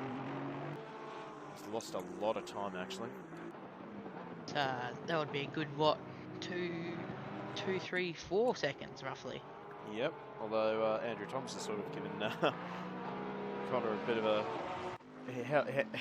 helping hand. So we're looking at Cesana. He's back on track. He's got that car all fixed up. He's down 17th, 11 seconds behind Taniak. Here's our current race leader, Byron McLaughlin. You'd think he's got to come in this lap.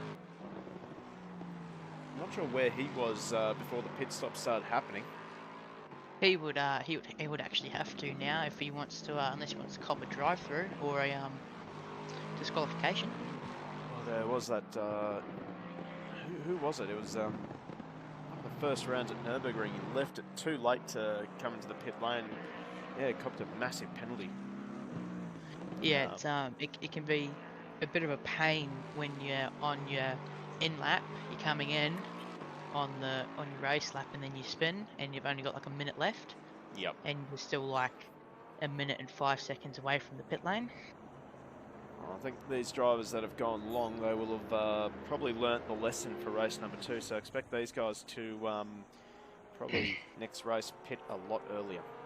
So Lauren McLaughlin, will see where he ends up. But you still do have the factor of the fresher tyres towards the end, but you've also got the you've got cold tyres for 2 to 3 laps that you need to warm up, which also can lose your time. There's also the fact that you have such little time and the tyre drop-off isn't that great. The undercut is a thing, but when you go for the overcut and you're losing time, you end up having less time to try and catch up and then make the pass. And Yeah, especially, I actually I believe. Oh, actually, no, I've forgotten what I was going to say now. Yeah, I've forgotten. I just had a mind blank. Jesus. yeah, that happens. That happens. I think it's just like when you make a pit stop, and then you end up out in traffic as well. That's that it. hurts. I think mostly with, especially in ACC, with these kind of short, but like short endurance races. Yeah, I might get you to hold that thought. We got a race on here. Houlihan's now starting to have a go. I was just starting to wonder when Houlihan was going to start making his move, but he's now started to turn the blowtorch up on the back of Bakita's Porsche, and Bakita's starting to feel the pressure, going defensive. Kate's going to be going very defensive. She'll be trying to hold him off as best of her ability. Doing a great job of just parking it on the apex and blocking that switchback. Oh, through. Houlihan thought about the send into turn number 1, didn't he? Houlihan's going to they've got a bit of an overlap here. On the wrong side of the circuit, what Houlihan's got to do is try and force Bakita to the inside and really compromise Bakita's mid-corner speed, and then go for a switchback and try and set it up for turn number 5. Oh, he got a little bit of a slide on out of turn 3. Bakita seemed to run a bit wide there, I believe. Are we going to see the send? Not quite. So Houlihan is just biding his time. Got to keep in mind, 3.2 seconds to Matt Cotter. Matt Cotter is just absolutely hoping that these two start battling and taking chunks out of each other. I believe Houlihan will just be wanting to. He's obviously going to be trying to click it up another notch, try and get past.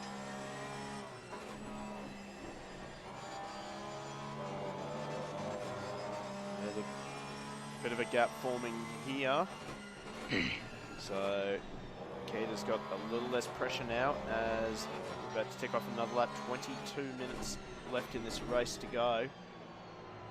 With that little battle that they both had at the start of that lap, they've actually helped Cotter. He's brought it back to about 2.9 seconds. Yep, so this is helping him. He'll be hoping this continues for the next few laps. I wonder, because last lap for Bakita, 44.4. Last lap for Houlihan, 44.5, and a 43.8 for Cotter. So Cotter has got just that outright pace now. But, well, it's one thing to catch, it's another thing to pass. Oh, what is going on here? What? Oh, are they out? We've just had Bakita disconnect. That is weird. Oh no. So what's that? That's just basically given Matt Cotter the lead of the race. Gifted. That was gifted. Her Sorry. game crashed. Game crash. Oh no. That is. Unfortunate. Yeah, that is absolutely heartbreaking. That's the worst part about any form of racing. You can take it when you get beaten on the track, but it's just the worst feeling when you get beaten or you lose a good position because of a technical failure.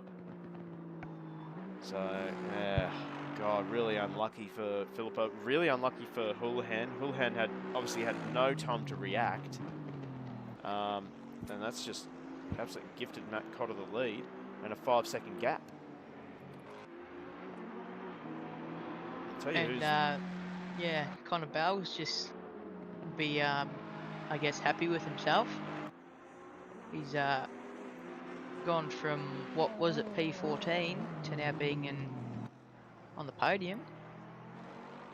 Yeah, he'll be quite happy with that. Did Houlihan take much damage from that incident? Let's have a quick I look at...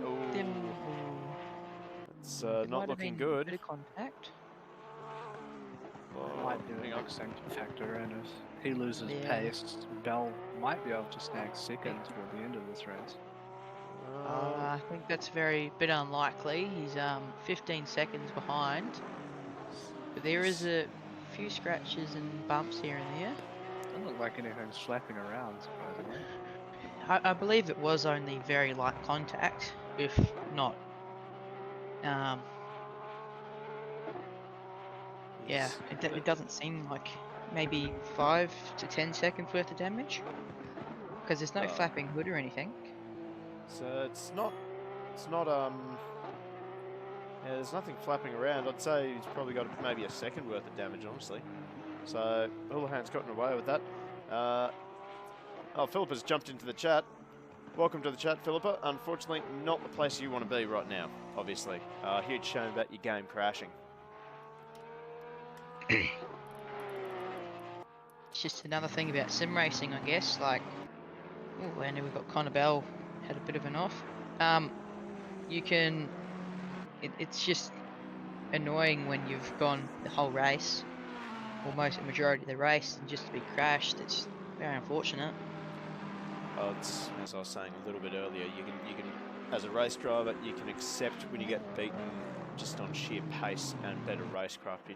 It's just so much harder to accept when something outside of your control fails. Like you know, you have a wheel fall of like a stud breaks or something, or in Like this case, a game crashing. It's just such a bitter pill to swallow. Yeah, it's also like, for example, like the Bathurst 1000, you'll go probably 980 Ks, but to lose it in like the last 20, it's just, you know, it's heartbreaking. Definitely You've gone the entire race. Oh, one man knows that feeling. That's Glenn Seaton.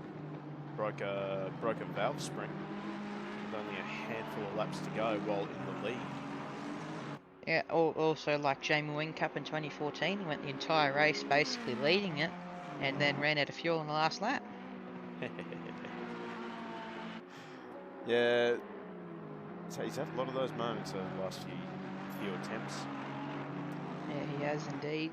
Loss of a wheel. That was heartbreaking for me, especially. Passing a safety car. Yeah, that was another big one. And then this year this year hit the wall. Yeah, he planted into the fence. Yeah. But you know, it's what happens in racing. Like a small mistake, and it's race over basically. Especially at Mount Panorama. Well, that's it. At the best of times at any racetrack, in best conditions, you just cannot afford to make even a tiny little mistake, because a tiny little mistake can have huge consequences. But at Bathurst, there's no such thing as a tiny mistake. No, your tiny mistake will end up being either in the fence or in the sand trap. Yeah. Or a combination of the two. Oh yeah, or both, yeah. Or you could be like that Lambo that ended up going over the fence at the top of Skyline. 12 out. Oh, who was that? That was Canto, I think. Grant Denyer, his car. I think it was Canto behind the wheels. Yeah, Lambo. I believe it was. Oh, Taniaki's got a drive through down in 15th position. That'll be track limits. So track limits bites another one. People, well, mainly two people have already been caught out by it. But surprisingly, Alex Spinozzi is still in P9. He hasn't actually dropped any positions from having to be in the pit lane twice. And 15 minutes to go. He can still maybe catch if we just... Oh, Andrew Thomas off Thomas. the track. He's in the fence. That will be damage. Big damage. That's big a lot of damage. That will be heartbreaking. That's the worst. That's the most amount of damage I've ever seen on a car in ACC. Is that front bumper scraping on the ground, or is that just the road and the black? Oh, it's clipping through it. Yes, it must be in the ground. Jeez, got a fair bit of damage there. Duct tape can't fix. Nothing but a race tape can't fit. He's actually going to jump back to the pits, is he? No, he's going to keep circulating. So, Dowd's got to drive through. Oh no! Oh no! That's shocking, heartbreaking. Ball will be cheering. Bell will be going. Michael Young will be cheering as well. Yeah, Michael Young, he'll be promoted to P4. But Bell will be cheering in the background. He's just, that's really him taken down at the moment. I was going to come back to this little battle here. So we've got Tim Davies and Ben Newman. They're racing pretty hard here. I just sort of wanted to jump back to this battle for a little while. So this is for 12th position. We're currently focusing on Ben Newman. As Davies runs it wide. Very wide. Pressure is on Davies for this with 14 minutes left in this race. See Ben try and get the drive off the corner. Can't quite get it done this time round. He's just going to have to continue the pressure. Also, I believe it's P6 and AM.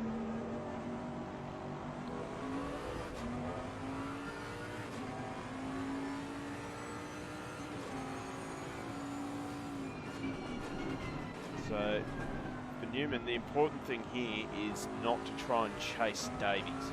He's just got to try and let his own natural pace close the gap on him. And I think for Newman, what he could probably do is sort of pressure Davies into doing that. Running wider and getting those track limits. Lucas Dowd is also in the lane taking his drive through. And A. Thomas is also fixing that damage on his car now. He might even be parking. Yeah, he might even be parking it. You never know.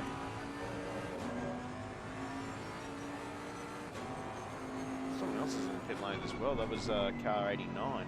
Oh, that's Dowd. Never mind. Yeah. It's Dowd serving his drive-through. All done. 89. Oh, he must. Oh yeah, he has been overtaken.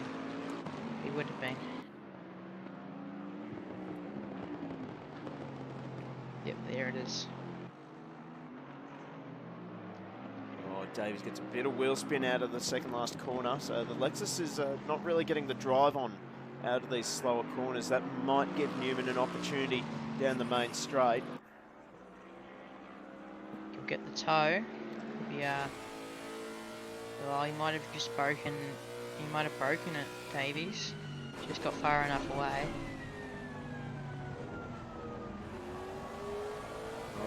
I don't think the Lexus is a slouch in a straight line, is it? It's quite handy. I'm not actually sure. I don't believe it's the best car in the straight line, but it would definitely be up there. Got a glorious note to it, doesn't it? Presume at least in the top 7. All the cars. He's run it a bit wide. He hasn't gone for the apex. It's not really hurting him too much though. If anything, he's actually started to pull away a little bit from Newman. But we're in the section where Newman seems to close in on the back of the 96 Lexus. Through these a bit more slow speed corners, I think the Lexus just isn't getting enough grip and drive out those on the exit.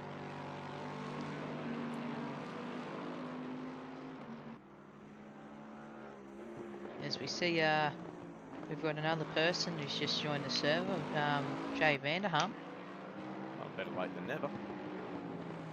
He'll be getting ready for next race. And Thomas has also gone back out, so he hasn't parked it. That's good to see. I think it's always worth just going in, fixing the damage, and getting back out there and try and salvage something. You never know what's going to happen in racing. Just see Newman, he's moving around in the mirrors. Even though he's a fair way back on Davies down the straight, he's still just moving around in the mirrors, just trying to keep the pressure on Davies. I think he's just letting them know, saying, "Hey, I'm still here. I'm not gone yet. Just remember." Davies runs up very wide out of turn number 2. Didn't give him a real clean run through turn 3. But, Newman's still not quite close enough to have a bit of a dive. He might be a bit closer than last lap. Through the chicane again.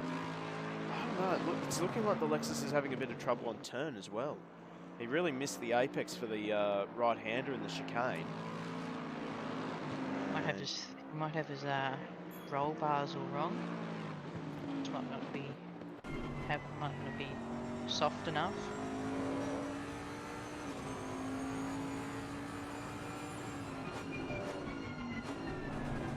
There's also a tight gap between S. Phillips and J. Ball at the top of P5.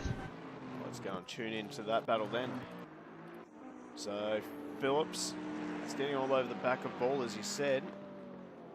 So Ball currently the leader in AM. So the lead for AM has changed again. How many different leaders have we had in AM class tonight? I believe we've had four different leaders if you technically include McLaughlin leading for the 1 or 2 laps out in front without pitting. So we would have had 4, because we've had Dowd, Ball now, McLaughlin and Lockie Nichols. Simon Phillips, Ferrari got a little bit of a slide on. Just before that right-hander, just on the change of direction, so looks like the Ferrari's got a bit of a drive issue.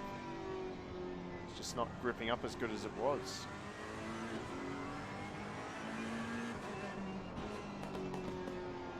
So I guess the temptation for a lot of drivers is to really drive it hard on the rear wheel, on the rear tyres, sorry, to get it out of these corners. But them slow speed runs, Phillips seems to be short shifting, if I'm hearing it right.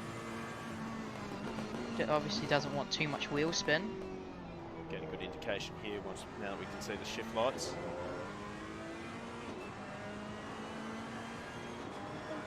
He's getting high revs. Just out of them final 2 corners, it sounded like he short shifted a bit. He short shifted through here now.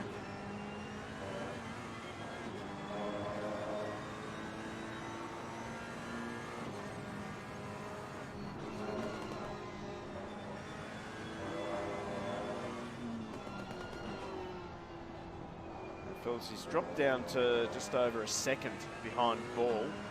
Maybe he's just asked a little bit too much out of his tyres. Now we've got a bit of a battle going on between Alex Spinners and Nichols. That gap's come down. Keep an eye on it. Nichols is quite speedy tonight, I have to say. Yeah, he is normally pretty speedy. He's been pretty quick in when we've had the 2 grids split. He's been pretty fast. Runs it wide. Just runs it wide again. He might be just asking a bit too much of them to that chicane. It's just kicking him a bit too much wide. I'm wondering, because I don't think the Lambo is really that good on its tyres. It's the same as the Audi. Like the Lamborghini and the Audi are pretty well the exact same platform and the same chassis. It's just they have a different power plant. Yeah, mostly both. Well, they're both rear-engine cars, so I'm guessing sitting behind Alex Spinoz with all that dirty air isn't really going to affect him too much. Still will a little bit, but not over the top.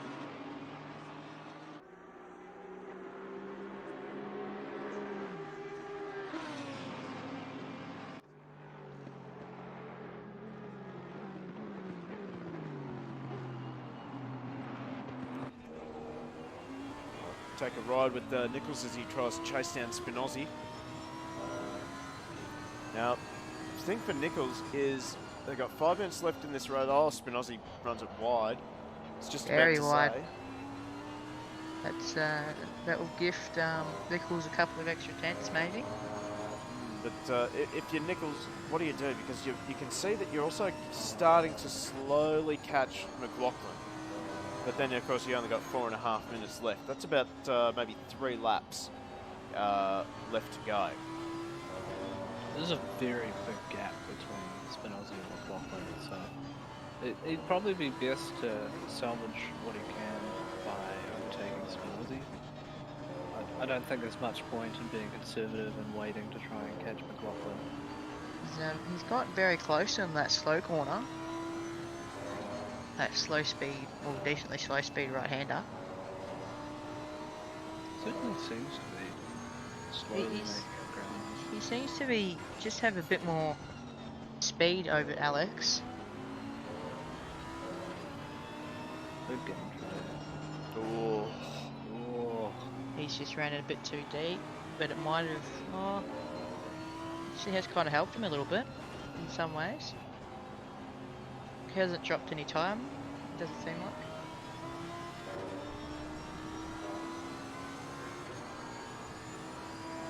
So,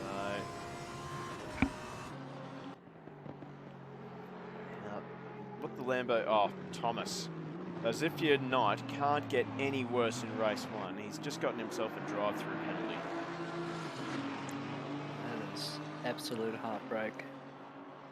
Now, something I've also noticed is that that battle between Newman and Davies, that's expanded to 3 cars because they've actually caught up to Terry Darwin. And in fact, what's happened to Darwin? Darwin has dropped behind.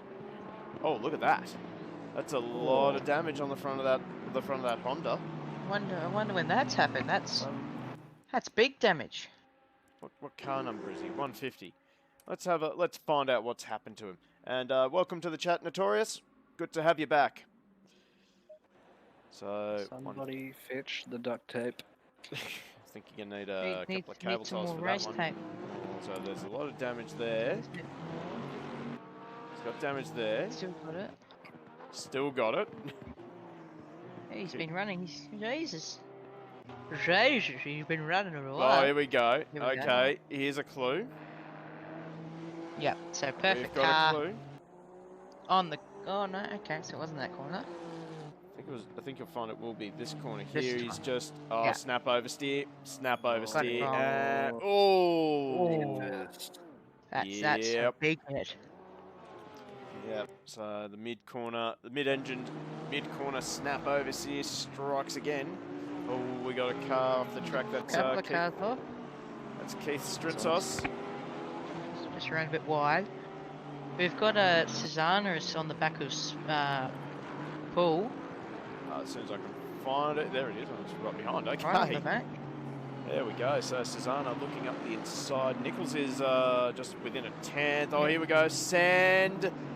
Oh, perfect racing from both those guys. So a great pass from Anthony Susanna. Now, And Nichols has got a ping spike again. He's in the red. That'll be a bit nerve-wracking for Alex. How close he is. So final lap as well for Matt Cotter. Nichols will be hoping that whoever's on Netflix gets off. Someone just driving past and disconnected to his Wi-Fi. That's what's happened. Changing password, Lockie. He's very close. It's going to be scary for Alex. He's going to be hoping he doesn't hit him. Well, we're going to have a look at what Spinozzi is looking at here. And we can see a car that I think it's going to go for a little trip to platform 9 3/4 very soon.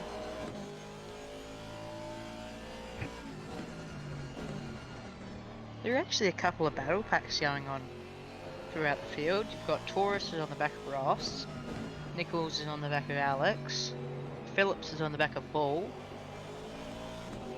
They're really the only main ones. Susanna's 1.1 off Darwin.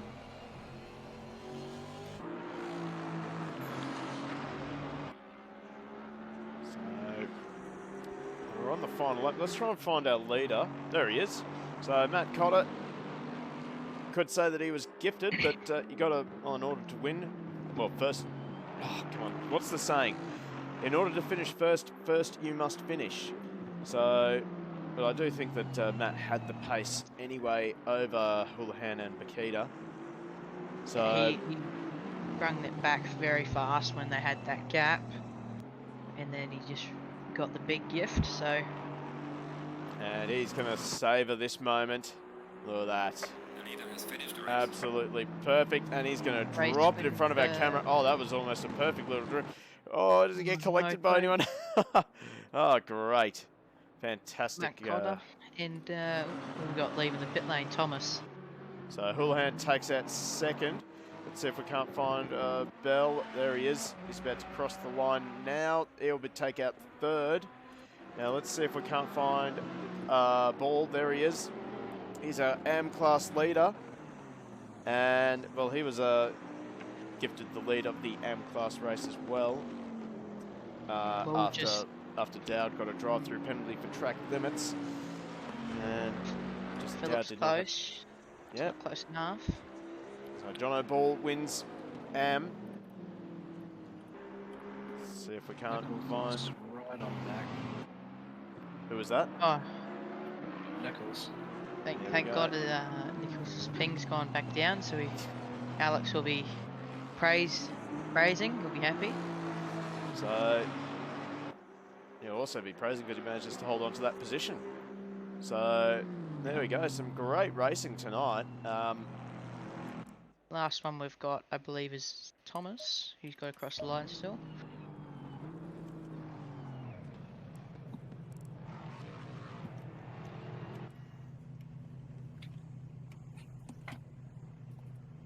Not going to let me have free camera? Come on, give me free camera. He's not going to let me have free camera. Okay. Hang on, let me try this. All right. So let's just reposition this camera. Any celebratory burnouts, maybe? Oh, I can see a few drivers. Down the end. I think I've just tuned in too late. They're done. Yeah, one's done. Yep. Both done. Ah, jeez. Should know better. There's always got to be one or two that's doing burnouts. Okay, well, let's head back to the results for the race. So Matt Cotter, your winner, ahead of Ryan Houlihan and then Connor Bell. That is your podium. So great drive for all three of those guys. Bring back my results, damn it. That is not my results. There we go. So Michael Young. Good drive from Bell, considering where he started. Yeah. Spinozzi as well, starting from 15th up to 9th. Great run from him as well. Michael Young as well, a 4th place finish. If I just swap over to qualifying quickly, where did he actually start? 7th, so he made a good little profit there. John O'Ball winning AM and also scoring a top 5 finish as well. Then there's Phillips, Dowd, McLaughlin, Spinozzi, Nichols. Nichols very unlucky. Not sure what's going on with his internet connection, but hopefully he gets that sorted between race 1 and race 2. Then we have Tim Davies, Newman, Susanna, Poole, Darwin, Tony Oak, who got unlucky with another drive-through for track limits. Strinsos, Ross, Torres, Thomas, Bakita, unfortunately a DNF. Then we have Coes, another DNF. Ferguson, DNF. Wright, Lynn, and Vanderham only just joining the server then. So, well, we're down to 20 drivers, unfortunately. some were just been happy to take their positions, I believe. Well, this guy will be pretty happy with his drive, and whether he got gifted or not.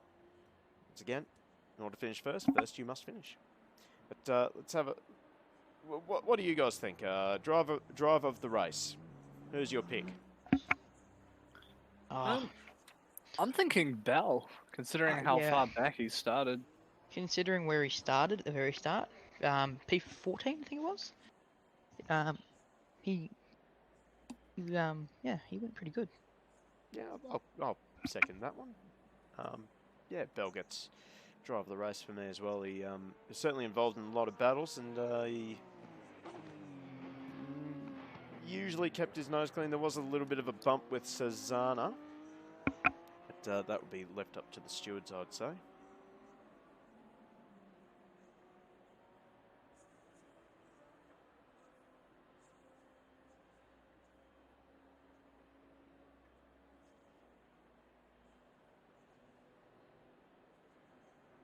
And Ron Hooley just jumping into chat. Unlucky game crash. I'm sure that's for Philippa. Yeah, really unlucky for you as well, Hooley. Unfortunately, just too close. Just one of those rare moments where you don't want to be close to the car in front.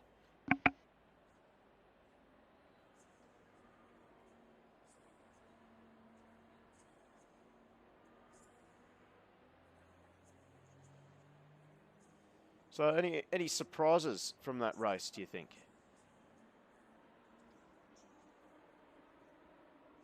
Well, the biggest surprise of the race would have had to been Connor Bell. How far he got up, considering his starting position. But I'm not really too sure. Dowd, he basically stuck with them the entire race, considering his AM. Yeah, not really too sure, to be honest. We got one car on track at the moment. That's Ferguson. Here we wanted to get his laps in, then he missed out on the race. Well, it's a good opportunity just to make a quick little fine tune, just see what what you can fix from the first race.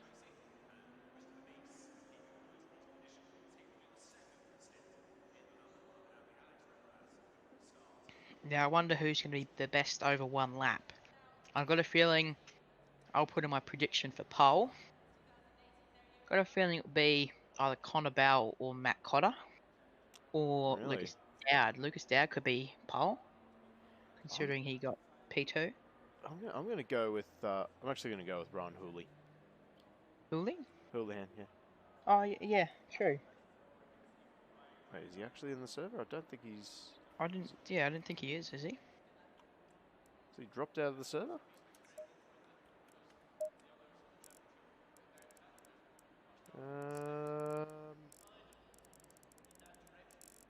Yeah, it looks like he has. So okay. Okay. Yeah, Cotter or Bell. Yep, that's a pretty good prediction. Yeah, I reckon it will be Bell, Cotter, then Dowd, most likely top 3. And quali.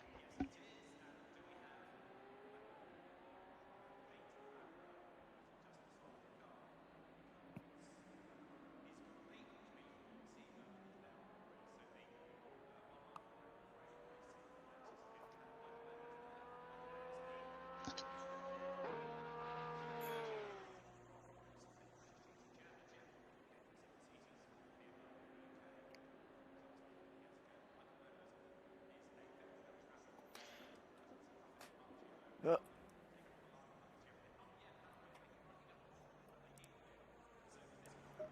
Well, let's why don't we have a quick look around this circuit. Have a look at some of the details that Kunos have put in. So, as you can see, some great social.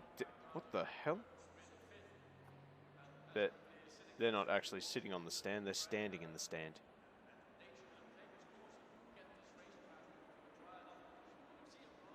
The white flag of defeat. He must be French.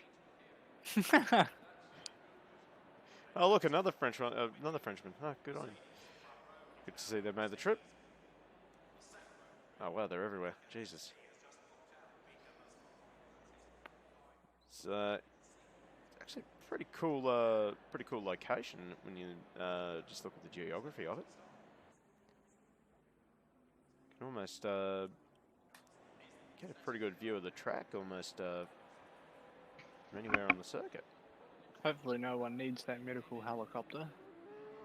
Well, it's spooled up and ready to go by the looks of things. They're ready. Looks to be like it's in a bit of a gully. On a downhill bit of a slope.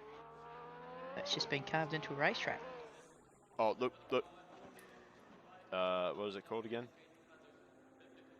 Corporate box. The bar.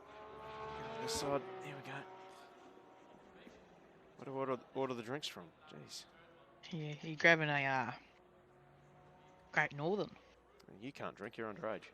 Yeah, I know, but it doesn't mean I can't have a sneaky one. Yes, it does. That's why you're underage. No. Yeah. Exactly what that means. Nah. Oh, look at that. We got tyres here. Oh, they're wets. We don't need. Oh, they're not good. They're not good for GT3. They're really narrow. Pirelli, right? Just duct tape two of them together. They're like duct tape doesn't fix everything. I'm sorry. It fixes They're like- a lot of things, but not everything. they're like Depends how really much you big use. go-kart wheels. That's what they are. Tower, okay, yeah. This is quality content right here. Tell you right now. Oh, look, we got another bar up here. No bar. Okay.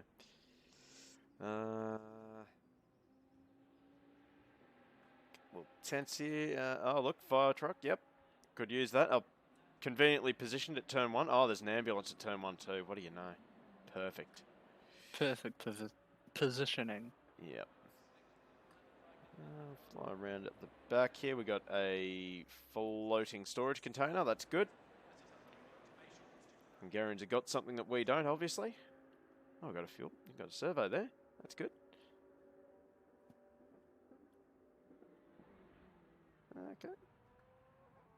Try not to lose myself on the track. Oh, Chris Monroe's in the server. Uh-oh. I think I saw in the chat that he's had a couple of tinnies. So this will be something. Full send, turn 1. We'll see in turn 1. Oh, cool. There's a water park. I didn't see this. That's awesome. Surely we ride one of the slides. Oh, yeah. Bet we are. Hang on. Which one do we want? Blue or yellow or red? Blue? Blue? Okay. This is not going to be very exciting because unfortunately the camera is a bit tricky to control. I've just worked out that I've had both my mics muted, so I wasn't talking at all. No, we could hear you. Oh, there's a tunnel. It's not going well. See-through tunnel. Big invisible tunnel. The Hungarians have got something we don't have. It's amazing. What I And did say wow, jeez. is What a ride. I've got a feeling I know who's going to get pole, maybe. Now that Munro's in the server. Green light. Go, go, go. Well, They must be able to get all their bowls of Coke and cans of Coke before they go to the racetrack at that servo. I'll admit, I'm a bit surprised that Matt isn't much of a torpedo tonight. he's actually quite a sensible driver. Alright, so here we go. 1 lap shootout. Dave Ross. North Park Racing. Okay, yep. That's not the Hoppy car. That's the Hoppy car, right there. Yeah, North Park Hoppy car. Racing. I think I touched on this in one of the 146.9. Okay, Scooney, Aston Martin, 62 litres of fuel, 46.9. Shall be happy. It's not bad, but I'd probably be aiming for a 45 for race pace if you're just starting out. Just keep at it. Be nice and smooth. So about to say, I touched on this in our Super GT stream. a couple of, I think it was round number 2 at Albert Park. Hoppy is alcoholic beverage from Japan, quite popular. But have a guess what the main ingredient is. I know. Simmons, what do you reckon it is? I have not a clue. It's Not a clue? potatoes. Oh. Potato-based beer. So basically, in the GT500s, I'm driving a potato-based beer car. Well, no, you're driving a GT3. Yeah, but it's potato-based beer. Yep. GT3 Porsche. There we go. Yep. Apparently very Yeah. nice. I haven't really tried it. Obviously, it's Japanese beer. So Guess it yeah. would be hard to find. So Oh, you can probably find it somewhere. yeah, somewhere. Yeah. The internet can do amazing things. So, North Park Racing actually recently swapped to the Porsche 911. They were running around with a Toyota 86 made to JAF regulations, so which is the old GT300 rules. And yeah, they've made the swap to Porsche, and well, they haven't really gone forwards. They haven't really gone backwards. As Keith Strintzos will be hopefully reversing the fortunes of the Hoppy car. But let's have a look at the first car who is setting a time, and that is Andrew Ferguson. He's got out in front. He's got relatively clear track ahead of him for this one-lap shootout. Now, he's the pioneer in this session. So he's going to be setting the benchmark for all the drivers behind. So you want to make this a pretty good lap. Although just behind him, Alex Spinozzi is coming. So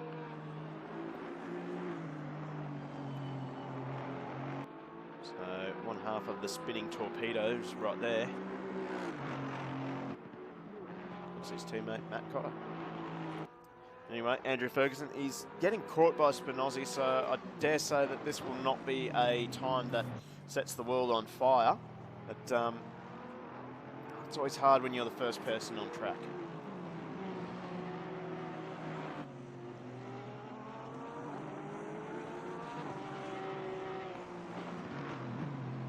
He's using a lot of curbs. That's probably going to be hurting his mid-corner pace as well. So he's going to stop the clock. It's going to be a 1:47. It's going to be immediately eclipsed by Alex Spinozzi. John O'Ball gets it up to second place, and Thomas up to 4th, so he qualifies just behind Ferguson. Oh, God. Looks like a couple of people are getting track cuts. David Ross into 5th. We're waiting on the Hoppy Porsche of Strintzos. Strintzos up to 6th. Now Nichols goes up to the top, so Nichols the AM on pole position. Sorry, lads. That's okay. Forgot to have my mic muted. Yeah, that was a. And It's Connor to always the top. It's always a bit of a pain when you're the first car out because you're always a benchmark time. Oh, Bell So- up to 2nd. So, you weren't too far off your prediction there, Ben. Yes. Just gotta Right. wait for The other Dowd half to of set a the- time. There's the Lexus of McLaughlin, and he goes up to 6th. That puts him 3rd in AM. It's not a bad spot to be in for AM class. Now, Vanderham, he's about to start his lap. So ignore him for now. Here comes Chris Munro to tick off a lap. Apparently he's got a couple of he's- tinnies on him, under him. Let's see how it goes. I think yeah he'll be starting his lap or his, oh no he's set a lap time has he? Set a lap time, 5 seconds off the pace. So not a great Tinnies start won't be for him. helping him. No. Taniak into 5th position. So he bumps Paul McLaughlin down. Who was that? That was Dowd. Dowd up to 3rd. So Dowd leading So- the AM class at the moment. Well, my prediction's basically spot on. Almost. Almost. Oh, well, pretty close. So Bell and Cotter off the front row for now. Just waiting to see if anyone else can eclipse that time. We've got Simon Phillips now approaching the control line. He goes up to 4th, so not bad. This next car coming around, it should be 168, on 30. Who's 37? Oh, Vanderham. He's Vanderham. dropped it at the chicane, so he's going to be at the very back of the field. I see car 36, which will be Newman. His teammate Newman. And Newman goes up to 11th. It's a good job from Newman. Just that was unfortunate for him. I reckon he would have been he'd done a pretty decent time. Well, anyway, here is the starting grid for race number 2 tonight. So Matt Cotter and Connor Bell, that is your front row. And these two guys have been pretty well the benchmark tonight. Bell making a great start in race number 1, moving his way up to 3rd. Yeah, Bell got 3rd. I'll just double check that. Yep, 3rd. And we have Lucas Dowd, who starts off of 3rd, and also the top-ranked AM driver in tonight's 2nd race. Simon Phillips out of 4th, makes up the rest of row number 2. Row number 3, we have Nichols and Spinozzi. Good lord, that pronunciation. Row 4, we have Tony Oak and John O'Bell. McLaughlin and Ferguson round out the top 10. Then we have Newman, Thomas, Ross, Munro, Strintzos, Davies, Darwin, Poole, Wright, and Vanderham rounds out the field. So, geez, let's get some predictions happening. It's love the predictions. So, I got a prediction for. I got a feeling it's going to be basically a rerun of last race, just 2 different cars. Matt Cotter and Connor Bell, I reckon, will drive away from Lucas Dowd, and they'll battle it out towards the end. If we have to pick one winner. If I had to pick one winner, I've got a feeling Connor Bell will go over Cotter.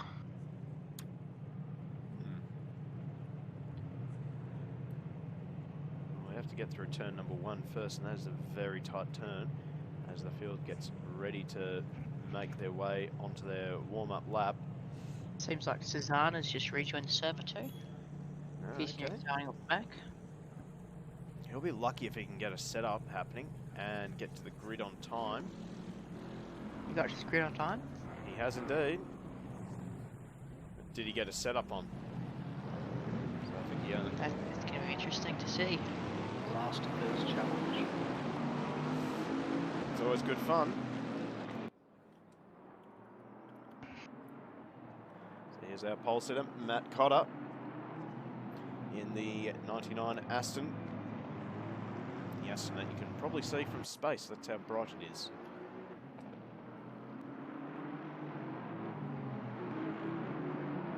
A yellow and black spinning torpedo. Not the normal grey. I did quite like that livery. It was that grey just looks good on the Aston. I think that's what he. I think he only runs that in Enduros. Surprisingly.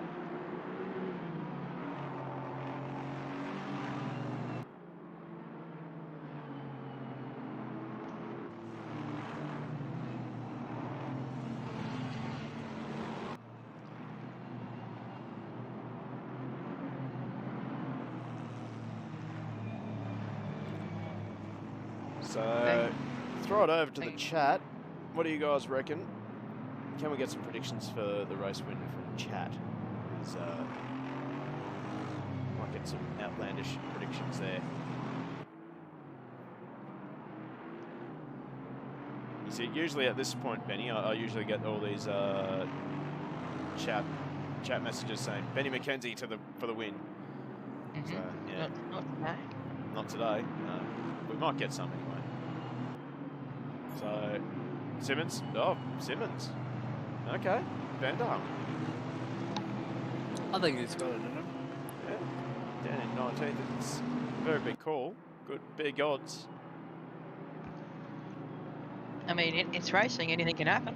That's true. That's true. I mean, all it takes is for Matt Cotter to accidentally hit Bell too hard, and Dowd hits one, then boom, it's a pileup. Well, let's get our camera ready for turn number 1. So It's I don't know about Vanderham. Like he's definitely become a much better driver, but he's down in 19th, and Dowd is up in 3rd.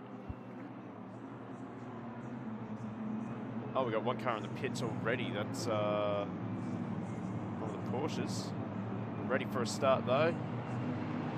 Oh, that's a very big gap between the pole sitter and Connor, and that has allowed Dowd to get up the inside. Nichols is bump drafting. Oh God, come on camera. So, around the outside goes Simon Phillips. Looks like we're going to have a clean start, at least for turn number 1. Oh no, I spoke too soon. A Porsche's around. That looks like it was, who was that? Ferguson, yeah. Have we got through? And unfortunate 2 races. Also got David Ross in the pit lane. Oh, and Cezanne has just been collected. I think that was Vanderham. Vanderham into the fence. So Cezanne has been turned around again. He's been having no luck tonight. Anyway, Matt. Voice chat you would want to be in. No. Oh, I'm sorry. Hang on a second. What was that? That follow? Was that? Yeah, that's what I thought it said. Thank you, Booty Flakes, for the follow.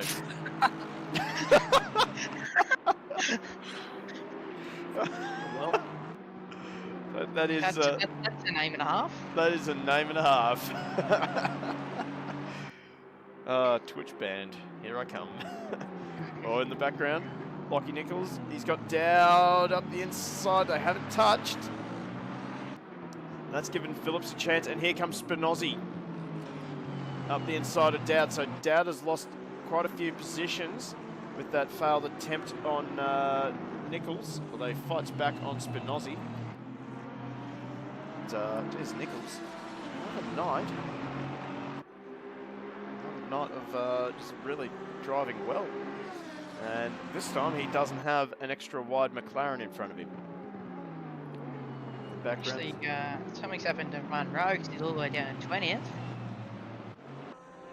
Let's try and find him. Well, there he is. Yes. So he's just dropped it off somewhere. Yeah, that would be most likely. Vanderham. Actually, that bonnet, that bonnet is flapping a little bit. Yeah, might have hit the fence a little bit. Or hit someone else. Or yeah, hit someone else. Ooh, actually, Vanderhup's got a lot of damage on the front of that car. Oh, jeez, Chris Munro. It's, Those tinnies really aren't helping him. no, they're not.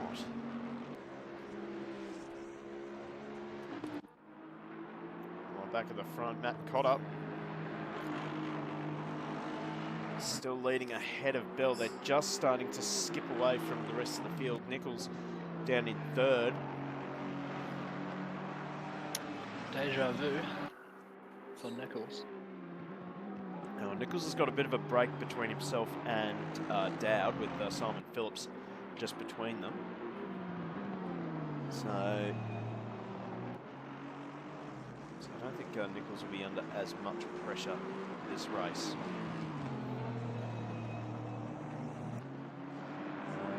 Just trying to find another battle. Strinsos down in 10th position. He's currently got Newman and Davies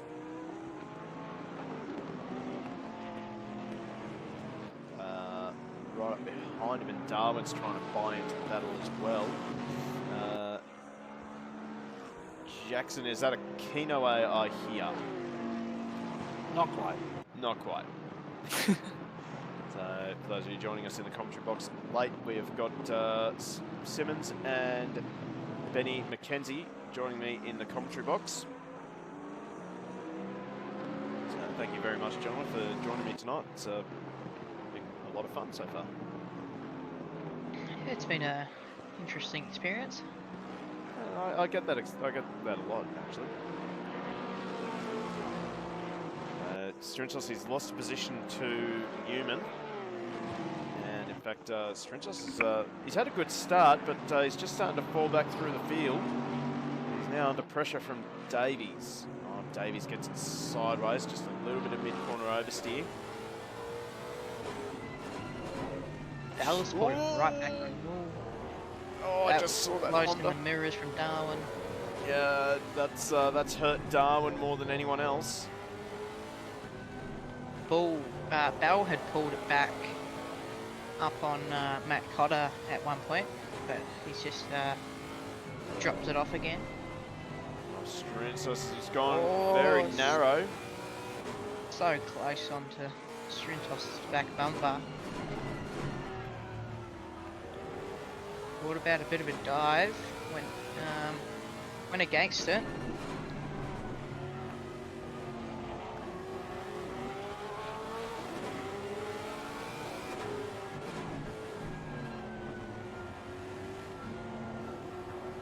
Just see that Porsche is not quite stable mid-corner. You can see that the rear end's dancing around a little bit. That's going to give Davies a chance down the straight, and the Porsche is not great in a straight line.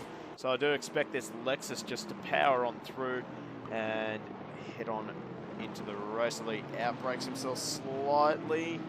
Strinsos not close enough to go for a switchback, and he's got bigger problems because Terry Darwin's on the back of him now, and he's going for the dive.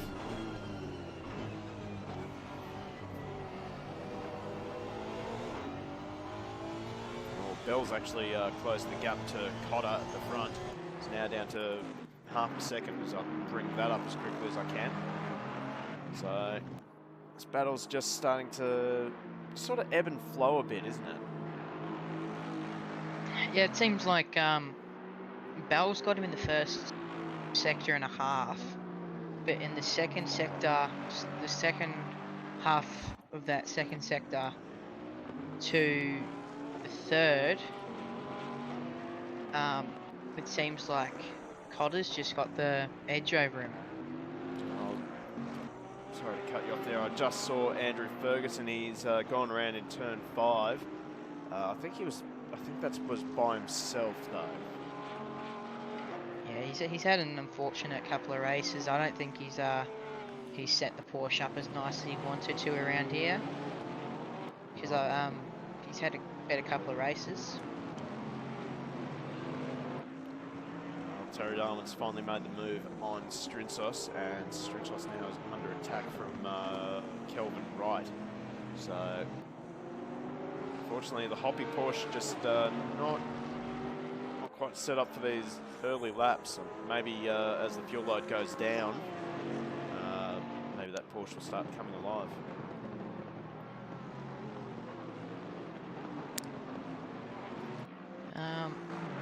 Connor Bell and Matt Cotter are starting to slowly edge away further and further from Nichols, just that tad each lap. Right on board with Connor Bell. So certainly keeping Matt Cotter honest. Geez, that Ferrari's going well over the curbs.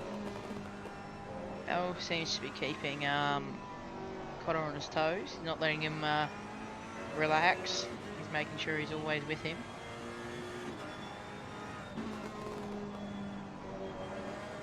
That's wide from Cotter.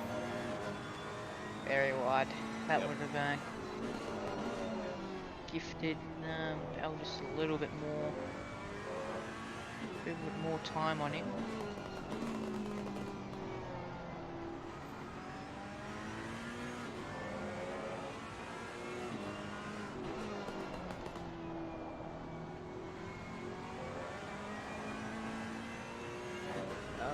Okay, that's another new follow. Let me just have a quick check what that is. Okay. Thank you, Meatbag, for the follow. These are some interesting names. Am I being trolled? I feel like I'm getting trolled now. People just must be like making brand new accounts just to hear me say troll. them. Just so you can say them. Yeah. Okay. Meatbag says in chat, not a troll, so Not a troll. maybe There it's you not go. a troll. Oh, okay. No offense, man. It's just we had another follow called Booty Flag, so Booty Flakes. Sorry. Booty Flakes. Booty Or is it Flakes. Oh, is it's booty. booty, or is it body? No, No, it's booty. I checked it. That's That's what I thought it said. Yeah, it's weird, eh? Yeah. That's a very interesting name. Yeah, I remember there was one follow that had me laughing for quite some time. Something to do with a grandma? I don't know. I wouldn't Welcome to recommend the saying chat. Oh, hang on, No, Starrett. no. Welcome to the channel. Oh, I see what you did there. I see what you did there. I was about to say, don't read the last bit of his message. Yep. I think I've only fallen victim to one. So I've done pretty well so far. Which is, I can't I'm remember what guessing, it was. booty flakes, or no, different. It was not booty flags. That's good. Yeah. No, it was another one. I can't remember what it was, and I just There are a lot of these troll names, eh? No, That just like great. you say it the first time, and then you rethink it. You're like, wait, Yeah, wait. and then it hits you. You're like, damn it. Well, the only thing you can do is laugh. Yeah, it's the best thing you can do. As we've seen, And then you end up on one of Gapper. those Twitch compilations. Yeah. Yeah, good times. As we see Cotter gapped Bell a bit more. Yeah, it's the gap is just sort of ebbing and flowing between these two. And I Seems think, to be like opening and then closing again. Yeah, so I think maybe Cotter might just be pushing a little bit too hard in places, making tiny mistakes, and that's what it's allowing Connor to catch up. Like mistakes like that. Yeah. Running that a little bit wide, which gives Bell a bit more time. But it's interesting how he takes that chicane. You look at Connor Bell, how he takes it. He basically drives straight over that first curb. But Cotter just seems to drive around it. Yeah, it's a funny curb. If you don't have good rhythm and you don't have good flow, it's very hard to make that sort of line work. We're going to check away from this battle because I'm spying a three-way battle down in for 11th position as Terry Darwin is currently holding off. Well, it was a three-way battle. Strincess has really fallen off the back. There's a three-way battle just a bit more down. Jono Bull, Paulie, and Susanna. Yep. Oh, that's a four-way battle. That's a four-way. Yeah, so it's a four-way battle. Got to be specific. Yep. It's Twitch. Four-way battle. There we go. There you go. Got to be specific. This is the internet we're dealing with. True. So, yeah. So we're riding on board with Susanna. He's just fighting his way back through, and this is actually about to become a 5-car battle too. Oh, it's just looks like he's just struggling to get the traction right with this. I actually believe it's going to become from what is it? P11 to P7 battle. Because you've got Darwin and Wright that were just battling before. You got Strentos, Thomas, Bull, Paulie, and Susanna. It's going to be on here. Susanna's lining him up. Wonder if Poole will go defensive. Not going to happen. So Susanna goes for the move. He should get it done.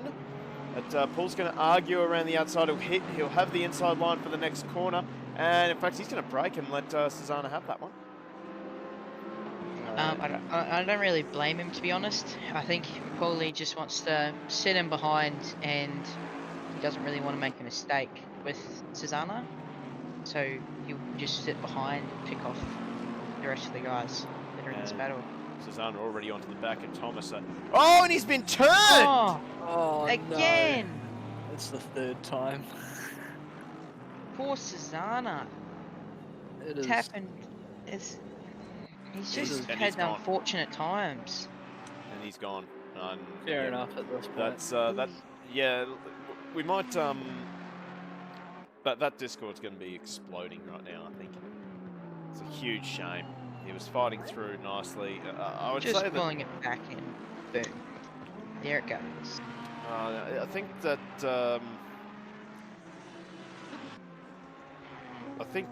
maybe Thomas just misjudged where the front of his Lexus was and just clipped. Or even maybe Susanna misjudged where the back of the Bentley was and the front of the Lexus was. So Either way, he wasn't too happy. No. I mean, in the fence, another race. He'd be rather frustrated. But anyway, unfortunately, that is racing. And then, while speaking of a race, up the front, Matt Cottery's just starting to turn the thumb screws in on Bell. He's just starting to break the battle apart between himself and the 808 Ferrari. And they're still in yet another gap. 3.6 seconds to Nichols, who's got another 2 cars behind him. Yep. So this battle's starting to get a little bit spicier. This is not a lives matter.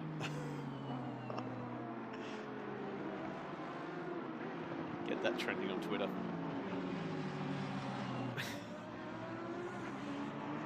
Be interesting to see how long it is before somebody starts downloading My Little Pony on Nichols' internet again. Yeah, he'll just be waiting its time until the yeah. They're getting through the other 2 episodes first, then I'll need to download the 3rd one. Yeah. Yeah, might get you just to adjust your volume on your mic there, Trax. I've just turned you up on Discord, so hopefully that helps. But yeah, you're very quiet.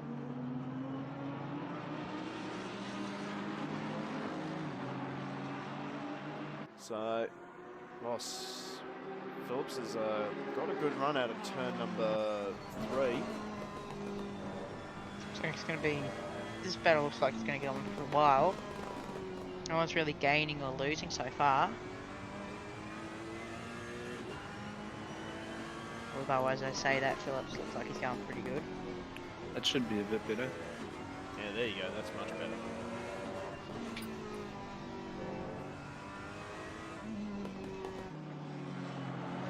And obviously, just behind Phillips, we have Lucas Dowd. But it does look like as if the Lamborghini is just able to skip away a little bit in that middle sector, isn't he? He might have built it more for slow speed. Because I know there are a few, but not many higher speed corners. So he might have just built it for the low speed to get the drive and the efficiency out of there. I think just Lamborghini just seems to change direction a lot better than the Phillips Ferrari.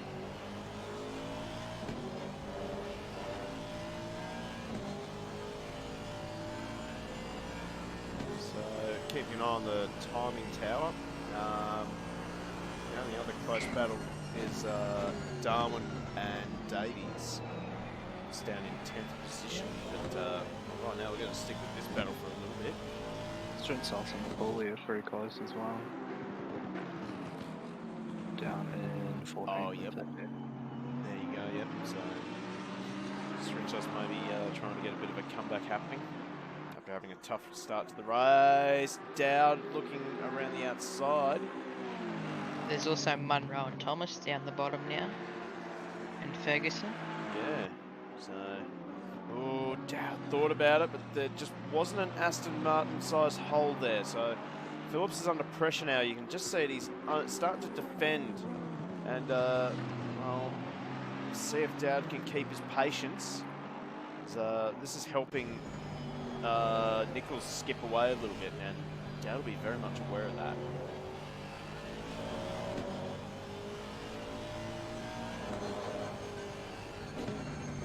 Dowd won't be wanting to battle with him too long. He'll want to extinguish Phillips as fast as he can and start pressing towards the AM leader. There's only 1.6 seconds now ahead.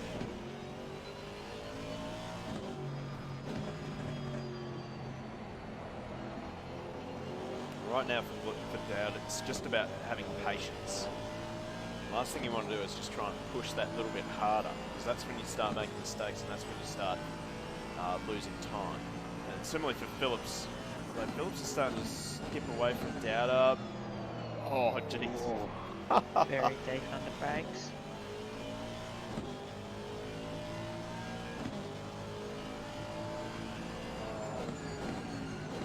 tell you what, Dowd has got so much confidence on the brakes with this Aston. It is a very nice braking car. Yep. Like, I can't go past that. It's just, the turbo lag doesn't really help it through low speed. No, you really have to work on keeping the mid-corner pace up with the Aston, just so you don't have that turbo lag.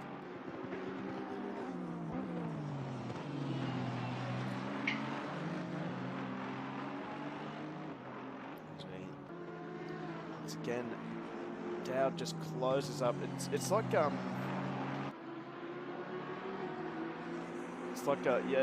I think you might be right. Phillips might not have the car set up to suit that middle sector because Dowd really does close in on the back of him in that second sector. Turbo lag. Who said Honda?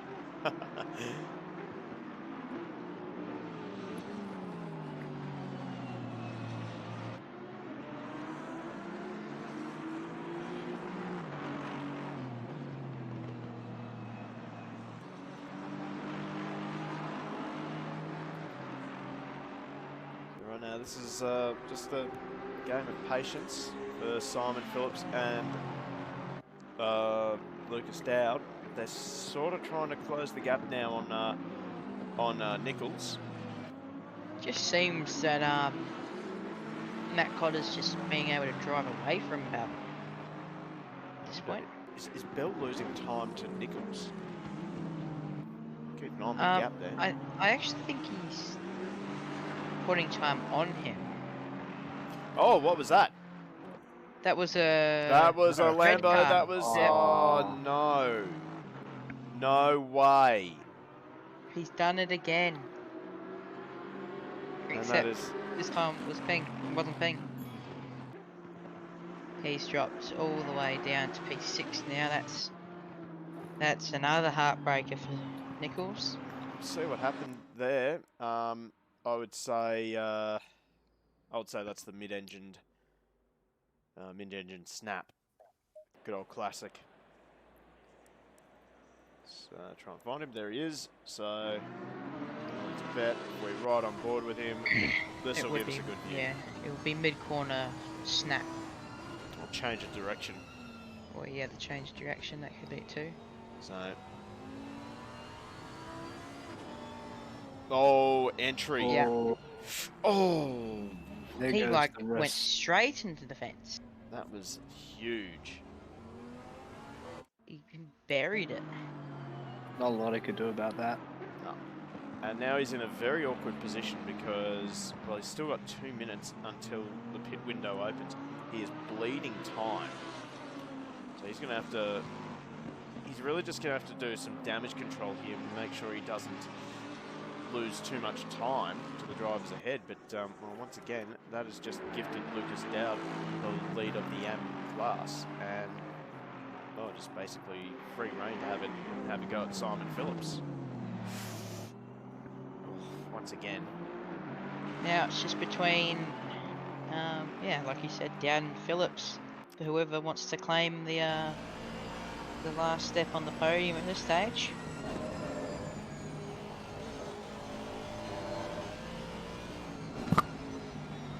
Like Dowd just made a little bit of an adjustment.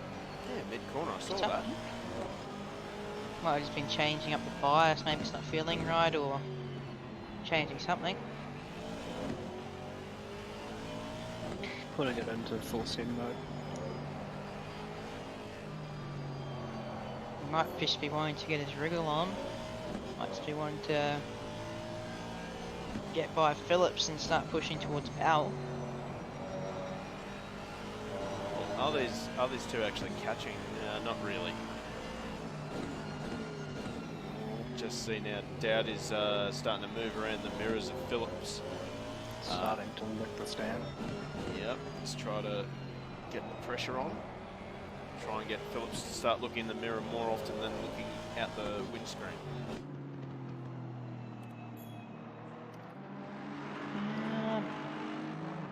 I'm just saying whether it will be enough time to Nichols, whether he can actually come in this lap Let's find out where Nichols is. Oh, he's going to try it. He's going to try. He's going to have to cruise in though. He's going calf 2, 4, 3, 2, 1. Oh, perfect. Time to perfection. So that's not bad timing for. That's Phillips just skipped away a little bit. Well, it's just the natural ebb and flow with the battle. They have pulled that gap, or Phillips has at least. He's pulled the gap back a little bit by the 3/10s in these past 2 laps.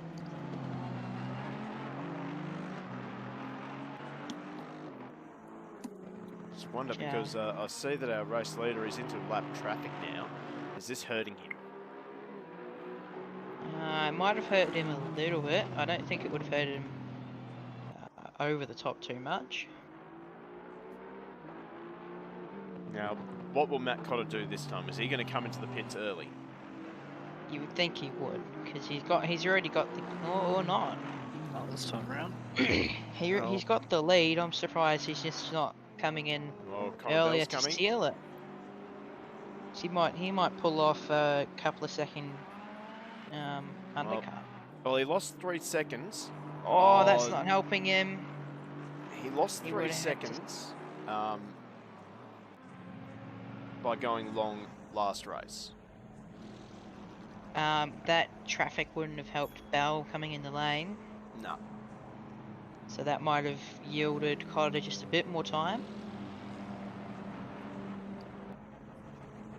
So we have a flurry of activity in the pits. We got drivers making repairs. Obviously, Lockie Nichols there. Chris Munro, he's gone out, but he hasn't repaired the damage. Because he has got a little bit of damage on the front of the 185 Bentley. Maybe it's not enough to be affecting him, possibly. Quite possibly, yeah.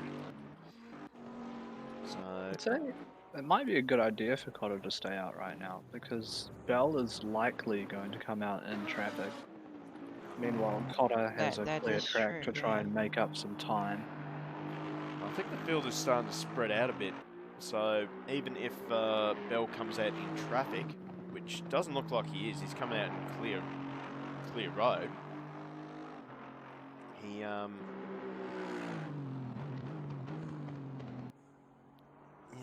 I just don't know. Like, he lost 3 seconds last race to Bakita and Houlihan by running long. So I think it would be smart for him to pit now. I think he'll either be in next lap or most likely the lap after. I don't think he'll want to run it as long as he did last race, but he won't want to run it too early. I've just got Jackson in the chat saying you want the pace to keep up the lead at the end. Being in first to pit unless very close to the car in front isn't worth trying an undercut because you will lose it in the end. Yeah, but again, he last race he lost 3 seconds, and this track is not easy to pass on. So McLaughlin's up on P11. He's just made a move on Alexis' teammate. I'm not going to pronounce his last name because. Just call him Taniak. Yeah, that's pretty close actually, I think. Well, he hasn't corrected me in the Discord, so... As we see, Lockie Nichols is all the way down in P17, so he'll be hoping he's got enough pace to pull back at least a couple more positions. Here we go, now we've got a battle on, so ball and pool.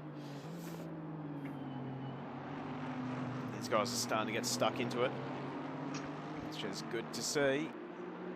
Here comes Ball, he's thinking about a move into the chicane.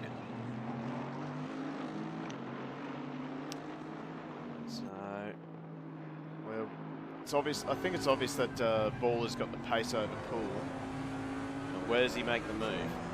Oh, are we going to see a dive bomb here? Oh, he backs out of it. That was I think he had to there. He really did have very much room, or very anywhere to go because of poorly lifting off.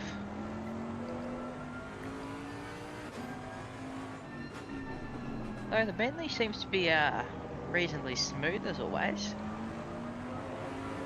Especially in ball sands. We are halfway through. Keep it up.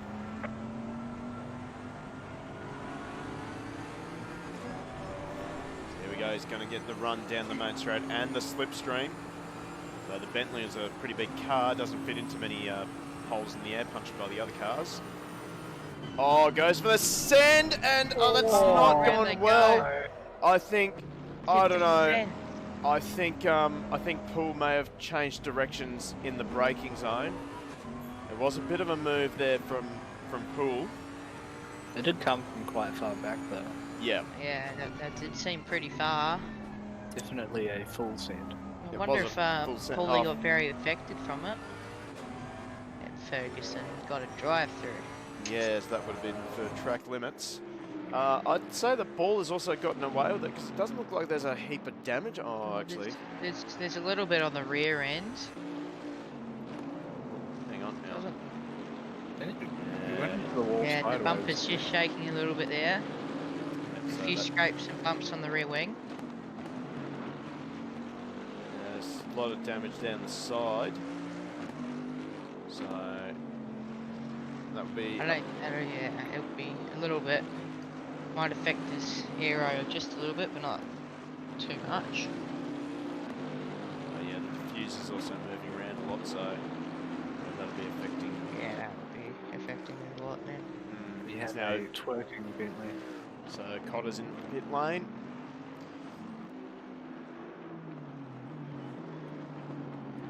So where is Bell? Try and find Bell now on the track. There he is. There he is. So he's had to go through traffic as well. That would have hurt him. But he's driving it aggressively over the curbs. He is a fair way back. Maybe. Considering Cotter's already in the pit stop, and I'm guessing already stationary. I'll just try and find Cotter. There he is. So he is he's- stationary. He's stationary. I reckon he's gonna have a gap on him. Oh, maybe Reasonably not. big country. He's moving shopped it. now. But He's chugged it out once he's dropped it. Connor Bell's now just coming down the main straight. He might be right on the back of Matt Cotter. No, I was wrong. No. So There's still a reasonable gap to them.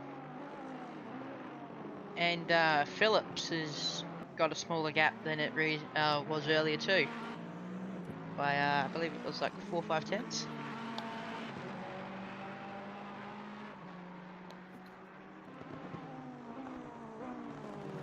he's picked up quite a bit. And Ferguson has picked up another drive-through by the looks of things. No, I think he's still got the same one. He served his Yep, pit stop. yep, good call.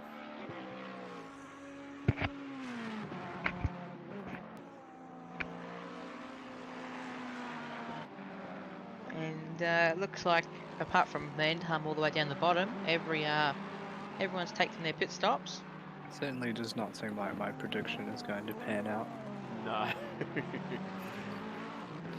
So, Dale with a commanding lead in AM.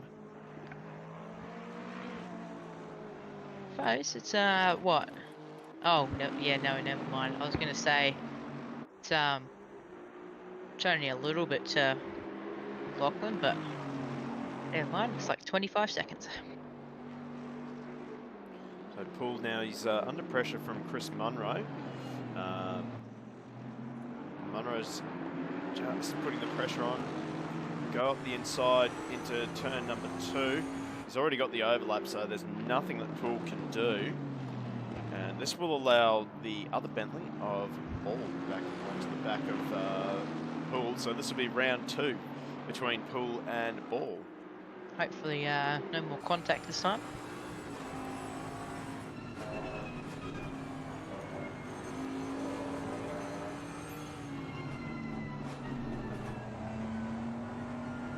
I do wonder if Paul did receive any damage. Oh, here we go. He's taking it. That was a very good move. we'll have a quick look at Paul's car then. I don't think he did receive any damage. Yeah, I thought there was a little bit of a tap, which fired. Oh yeah, there's a little mark on the rear The bar. window is now closed. And that's it. Nichols has picked up a drive-through. Oh, you're kidding. So his day has just gone, yeah, from bad to worse. I think, I don't know where he lives, but oh no, what's going on? Oh no, Connor Bell's binned it. No! What's happened there? I knew I saw a yellow out. That's just gifted Phillips second and Dowd third at this stage. Yeah, so we'll have to find out what's going on there. So What's let's go to a happened there? replay. 808 is his car number. I thought I saw something stationary on the map and it looked like 808. So let's see. So what's he done? Coming up to the chicane. I reckon he has grabbed too much of the curb. Oh, yeah. Yep. And just spun around it he goes and into the fence. yeah, light contact with the fence, but Yep. not too much. It's just lost him them two position. It seems like. And I think Ferguson still has a drive-through. I think he's copped another one for speeding, maybe. I thought that was a stop 'Cause- go 30. Because he already he's already served that. I thought. I thought he did. Oh, he's serving it. Serving another one. So Oh. not 100% sure on that one. Yeah, that's what I thought, Jackson. Speeding in pit lane is a stop go 30. He might have exceeded his track limits again. No, Maybe. I don't know. That would be very difficult on like two laps though. Oh, some people can manage it. So now Munro, he's actually been passed by Ball, so Ball's on a bit of a roll. Bit of a charge. Bit of a roll. Get it? Yeah, sure. Yep. that's a terrible pun. It took me a minute, but I got it. So Munro is just coming back under pressure from Shane Poole as well. So, although as I say that, the gap has just expanded all of a sudden. Staring in the chat. Yeah. Oh God. Jackson, get out. That's a ban. That's a 24-hour timeout. That's a paddling. Oh, no, just stop, Jackson, just stop. God.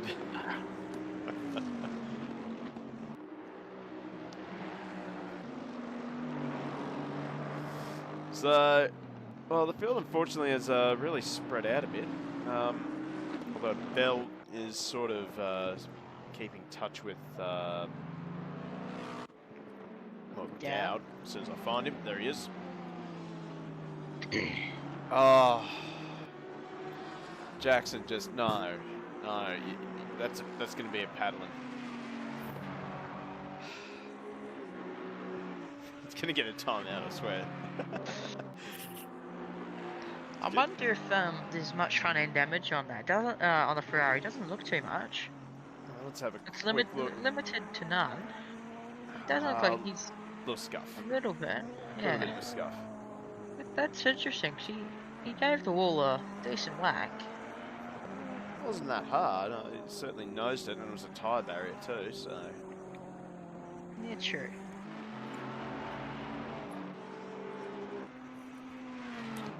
Paddling for the Boatley seems fitting. Yep, that's okay. I'll give you that one. Give you that one, Jackson. So, well, Dell is just trying to bridge that gap, and I think Dowd is going to be held up a little bit by Strensos.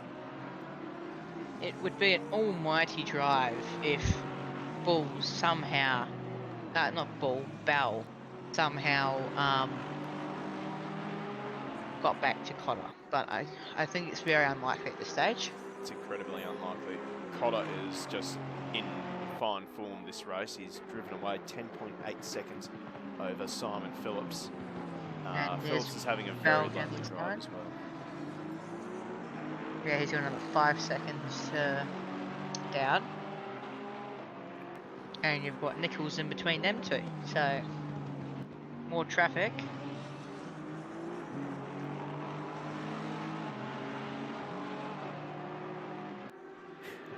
Connor's checked out like the torpedo he is. Point and shoot. 20 minutes to go. Unfortunately, well, Munro and Ball are still pretty close. And actually, if I can find them, wish there was a better way to do that. But Tim Davies is coming under pressure from Terry Darwin, so the Honda is starting to come on nicely. Just been watching the gap come down ever so slowly. So Davies struggling with getting the drive down out of turn 2.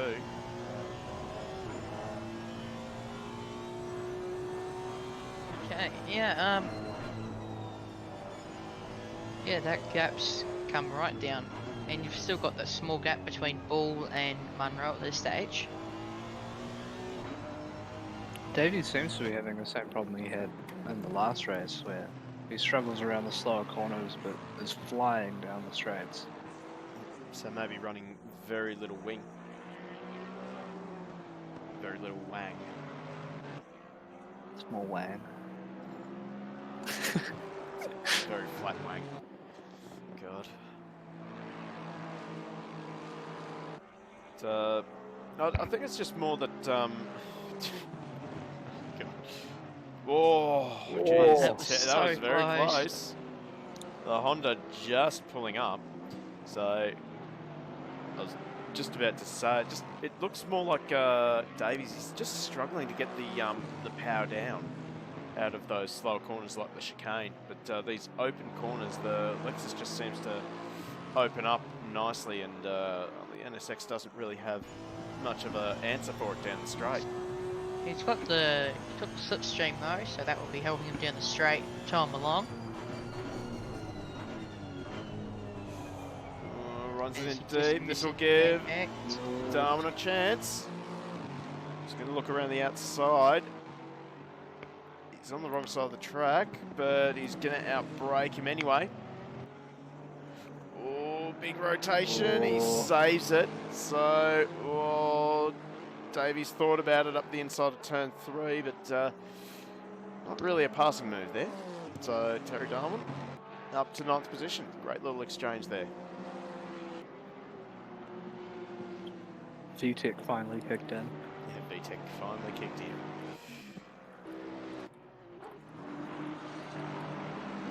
So we'll keep watching this battle between Bell and Dowd. Now, so ahead of this one, it'll be an annoying piece of traffic for these two guys to get past. It'll be more annoying for Dowd. He'll be getting very frustrated because he can see that the Ferrari is getting very big in the mirror. Although it is Lockie Nichols in front, so it shouldn't be too much of an issue. As there's still that gap, that small gap between Ball and Munro at this stage still. Just see how the Ferrari, it is so stable in the brakes. It just closes up on the Aston. Just in that quick right-left section there.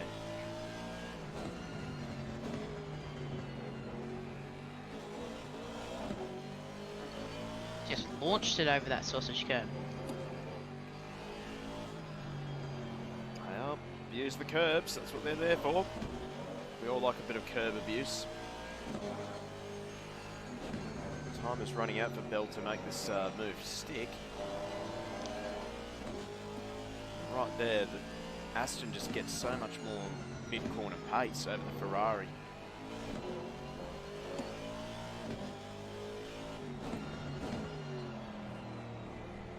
Oh, he runs a bit wide. Just a little bit though, not too bad.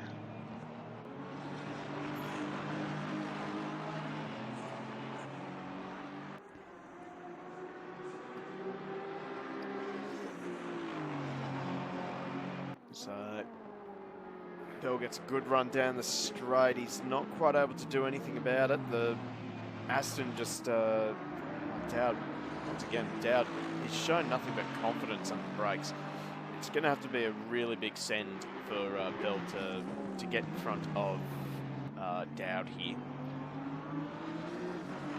It's going to be very difficult, I think.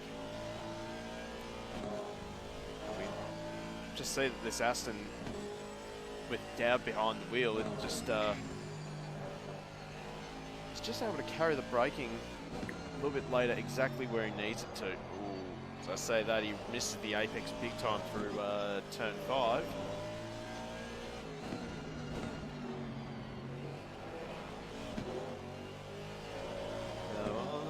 Bell didn't quite get the chicane as fine as he did last lap.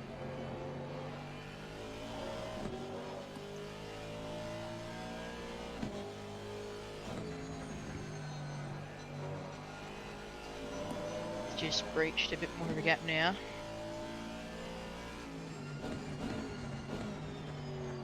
So right now, the Dowd is just starting to respond to the pressure from Bell. He's starting to slowly eke away.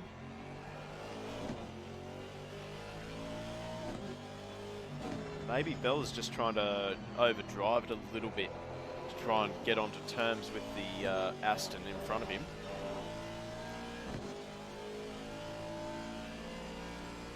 Yeah, it's just gone out to 1.1 seconds. You might just be trying to push a little bit too hard. It's not really paying off for him. Oh, as I said a little bit earlier, when you're chasing, the worst thing you can do is think to yourself, okay, if I just carry my braking a metre earlier, I can catch him. If I can pick up my throttle just a second earlier, I can catch him. That's the worst thing you can do. He's going to drive through. Yep, just saw that. So the best thing to do when you are chasing is just to settle into your rhythm and just let your pace catch him. Wait for them to make the mistakes. So I think the big thing about motorsport is it's not about making no mistakes, it's about making less mistakes than everyone else. You can still make mistakes, but you don't want to make any mistakes. That's it. Make less mistakes than everyone else around you, and generally you're on top. And that's right now what we're seeing from Matt Cotter. It's just been absolutely flawless driving tonight. He's made a couple mistakes, but not big enough mistakes like Bell has made, like Bell made with the spin. Well, we wouldn't know because we haven't really been focusing on it, but that's what you get when you're 13.8 seconds out in front. You don't get focused on it. At this point, he's just driving conservatively, saving his tyres, not doing anything silly. That's it. You'll be saving his tyres for the burnouts at the end. Yeah, exactly. Good thinking. 100%. We'll definitely focus on him at the end of this race because I reckon there will be a bit of a. Well, he did a bit of a send over the line in the previous race. Mm. Okay, Wet Chaser. Where is the server? In Australia. That's it. That's an interesting name. Perfect Wet answer. Chaser. So here we go. Connor Bell, maybe just taking my advice and just settled back into his rhythm, or maybe Dad is just trying to rush his way past Lockie Nichols. Just see that Bell is now back under a second between himself and Dowd. I thought that Nichols wouldn't adhere to blue flags.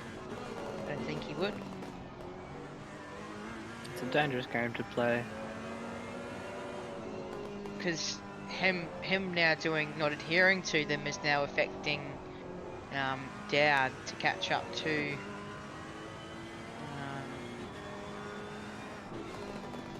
Bell catch up to Dowd, sorry.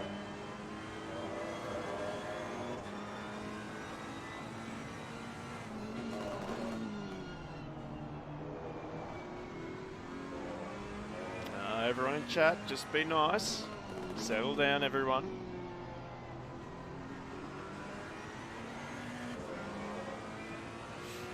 Anyway.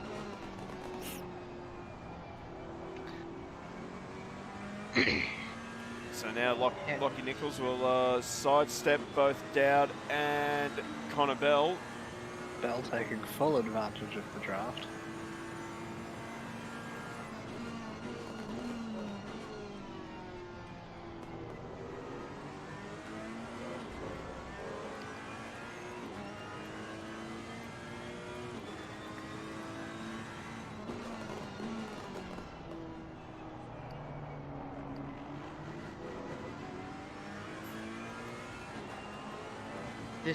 This battle's going to go right down to the wire, I think. Dowd does seem like he's pulling away. He seems like he's pulling away in this first sector, but then kind of loses it all through that turn 4.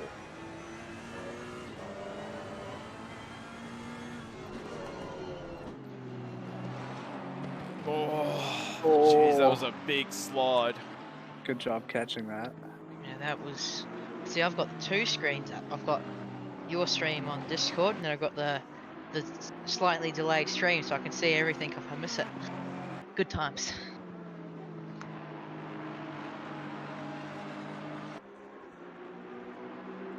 That was a bit rude. Well then. By Mr. Chaser. Yep.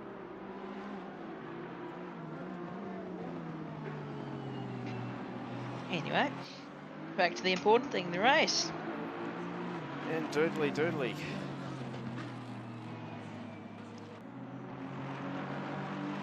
We've still got Munro and Bull still down in 12th and 13th that are still right next to each other.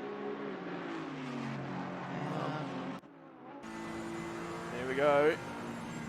Here it comes. He's going for it. Big send. Oh, he's over-braked himself. No, oh, he has. He has, but he's going to have the inside line for turn number 2. So, unless Dowd's a demon under brakes, but Bell's not going to really give him much room, and he gets the move done. So, I think Dowd's going to be staying with him, so we're going to want that position back. well, would he though? Because he's got a massive lead in AM. He doesn't need to battle. I'd be guessing that he just wants that podium, in my opinion. As he pulls right back onto the back of, Ferrari, yeah. back of Bell on that corner. Well, let's have a look back at the Aston, and you know who's got a really good view of all this? It's Lockie Nichols in the 168 Lambo. 1 lap down. He's just enjoying this great battle ahead of him. I'd say he's got some popcorn. I won't blame him. Seems pretty entertaining. It's not exactly backing off, is he? He's right on the back of Dowd. I have a feeling that Bell and Nichols are teammates. Am I correct? No, because they're in 2 different grids. What am I thinking? They're also in 2 different cars. Today. Yeah. They are red though, so I can see Yeah. the similarities. And it kind of seemed a bit like he was Nichols was holding him up a bit just to cut that second lead down. 1 point, whatever the amount was lead down. Oh, this battle is starting to really get entertaining. Let's swap over to Dowd's view. He has not lost any time, but I mean, well, as we saw with Bell chasing Dowd, these 2 guys are really equal on pace, and that really makes for great, entertaining racing. So now, Dowd, what do you do? Like, this is like, do you look at the bigger picture? You're taking a good lead in AM, or do you go for pride and strike for the podium overall? I would go for the podium, personally. I mean, if you Yeah, I do see it it as safely. the podium's right there. Like, it's in the clutches. If you can do it safely, I'd go for it, to be honest. I wouldn't full send, maybe a mid send.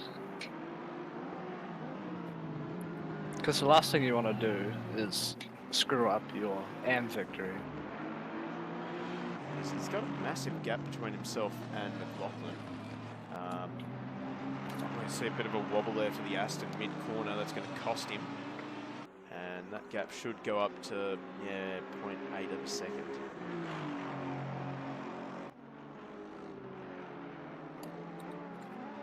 So, as we just ticked under 5 minutes to go in this race, it's pretty well Matt Cotter way out in front. Daylight second, then Simon Phillips in third. So, unfortunately not the most exciting race for the lead, but certainly this battle for third place, last spot on the podium. Yellow flags was somewhere. Someone might have had a bit of a spin or something. Davies is on the back of Wright, looks like. Yeah, he is too, yeah. Yeah, just try and find that. There it is. So Kelvin Wright. No, that's not the same Bentley. I'm thinking of Ball. About to say this Bentley's got some rear end damage, but that's the team car, I'd say. Yep. So Davies is a little bit of a charge. I thought he was down there battling with Ball and Munro, but he's really just taken off. Yeah. Oh, no, because he it was was battle battling. between Darwin, yeah. That's right. Yeah. Yeah, so he's taken his drive through, and that's how Wright's got in between them both. That's what's going on.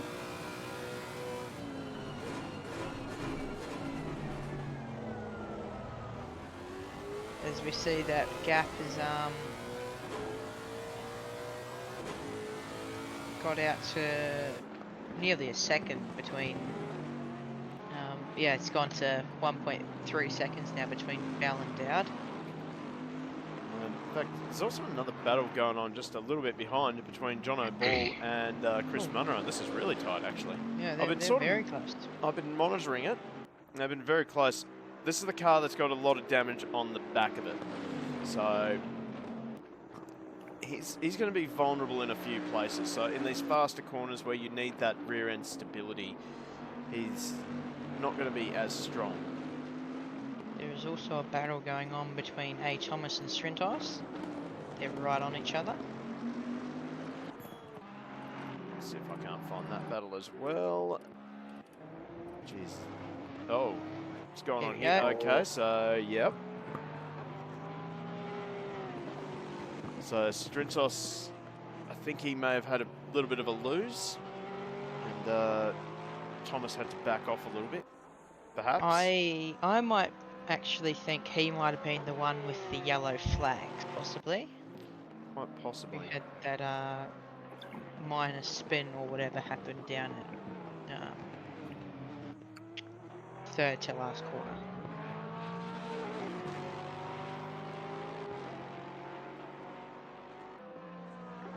Okay, the leader is on the final lap now. Here we go, final lap time for our leader, Matt Cotter.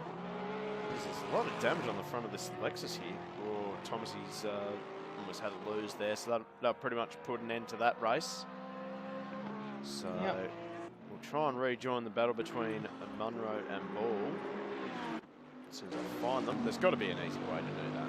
I think there's some sort of program that you can get. I should try and get it.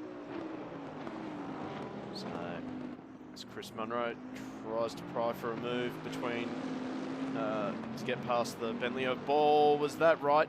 That was right, and that was Tim Davies. Right. Okay. So they made contact. So I would say there was contact there.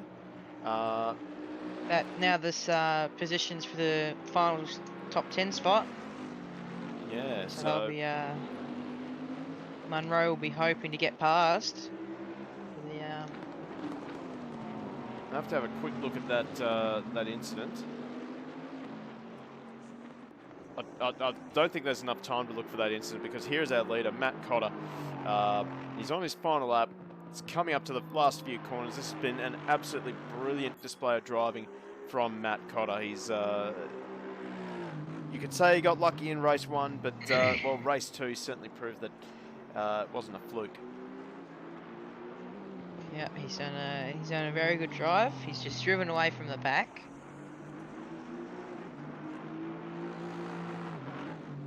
Yeah, he just really just drove away. Like, Yeah, 14 seconds the gap between himself and Simon Phillips. So Matt Cotter takes home a well-deserved domination of round number 8 of the sprint series. So well done, Matt Cotter. Better get some burnouts here, mate. That's for sure. So keep following him. Simon Phillips comes home in second. Here we go. That's a pretty good burnout. A little bit of a flick. Oh, there's no smoke, so... Munro didn't get past Bull either. Nope. No, he was right behind Matt Cotter. So, fantastic driving from... Oh, hang on, here we go. We got a bit of a burnout party going on here. So, yep, there we go. Very good night for Cotter. 2 wins. Great. That's a consistent burnout as well. Look at that. Yeah. So, Oh, so that is close. that is precision driving right there. All right, let's head back to the garage and wrap this up. Although we've still got a couple of people crossing the line. Still waiting on Newman. There he goes, and Darwin will hold on to 9th position. A. Thomas got Strintos as well. Yep. In fact, they're just about to cross the line now. So, yep. That race is done and dusted, so great racing from those two. And then we're just waiting on Van Hum to cross the line, and we are absolutely done here. So, where is Van Hum? There he is. He's about to cross the line now. So, there we go. 19 finishes. Well, what a race. Let's head back and wrap this up. So here are the results from race number 2. So Matt Cotter completes the domination of round number 8. Give me back my results, damn it. Green light. Go, go, go. And Simon Phillips comes home in second, and Connor Bell, after a disappointing spin in the chicane, he manages to salvage a podium with 3rd place after a great battle with Lucas Dowd. Lucas Dowd in 4th, but takes home the AM victory. Alex Spinozzi in 5th. Decent round for him, I would say. Then we have Lauren McLaughlin, Ataniaki, Newman, Darwin, and Ball rounding out the top 10. Then we have Chris Munro, who jumped in a bit late. I don't think he even did a lap of practice, and he definitely had a couple of tinnies under him, I would say. Then we have Wright, Poole, Nichols, Davies, Thomas, Strinsos, Ferguson, Ross, and Vanderham, the last of our finishers. DNF being Anthony Cesana after a very, very tough night for him, I would say. So, driver of the night, well, driver of the race first. Who do you guys think? Drive of the race. Who do you think, Simmons? To be honest, I think I'm looking at Cotter. Just smooth, consistent, kept it out front, didn't make any major mistakes. No huge issues. Yeah, I can second that. Yeah, well, it's being seconded by the chat, so I guess Cotter, yeah, drive of the race there, so well done to Matt Cotter. We're going to have to give a shout out to Lucas Dowd as well for just really punching above his weight as an AM driver. Yeah, I'm quite happy with that. Driver of the round, I think it's driver of the round, I should say. That's a no contest, Matt Cotter. For me, it's Matt Cotter. Yeah. Just absolute domination, clean driving, smart driving as well. That first race when he was just sort of closing up on the back of Houlihan and Bakita, he just sort of just chipped away slowly but surely. So, yeah. Yeah, I'll second Matt Cotter for driver of the round. Yeah. Well, let's wrap this stream up. Just bring up a little title card. So let's thanks everyone for joining us in the chat. Hope you enjoyed the stream. Hope it's good enough for you to hit that follow button and the notification button. Certainly got a little bit coming up over the next week. I believe next Sunday, both of you gentlemen will be running in the V8 Supercar Championship, the EV8. Yep. Yep. Yeah. At Simmons Plains. Simmons Plains. Is it Oh, Simmons Plains? yeah, it's Simmons Plains. Yeah. Tasmania Super Sprint. Yeah. Going to be a good race from what I'm looking at. Yep. Simmons Plains always brings up some good action. I don't even think I've downloaded the track yet, so that's something. And then, of course, the following Thursday, so not this Thursday, but the following Thursday, we have round number 4 of the Go Race Promotions Super GT League, which well, Benny is racing in as well, so that's going to be rather exciting. Yeah. Yeah. Hopefully, I don't know if troubles this time. Yeah, hopefully. Yeah, sorry to hear about the frame rates. That's very weird. But yeah. Yeah, once again, hope you guys have enjoyed the stream. Thank you very much to Ben McKenzie and Turk Simmons for joining me in the commentary box. Hope you guys have had fun.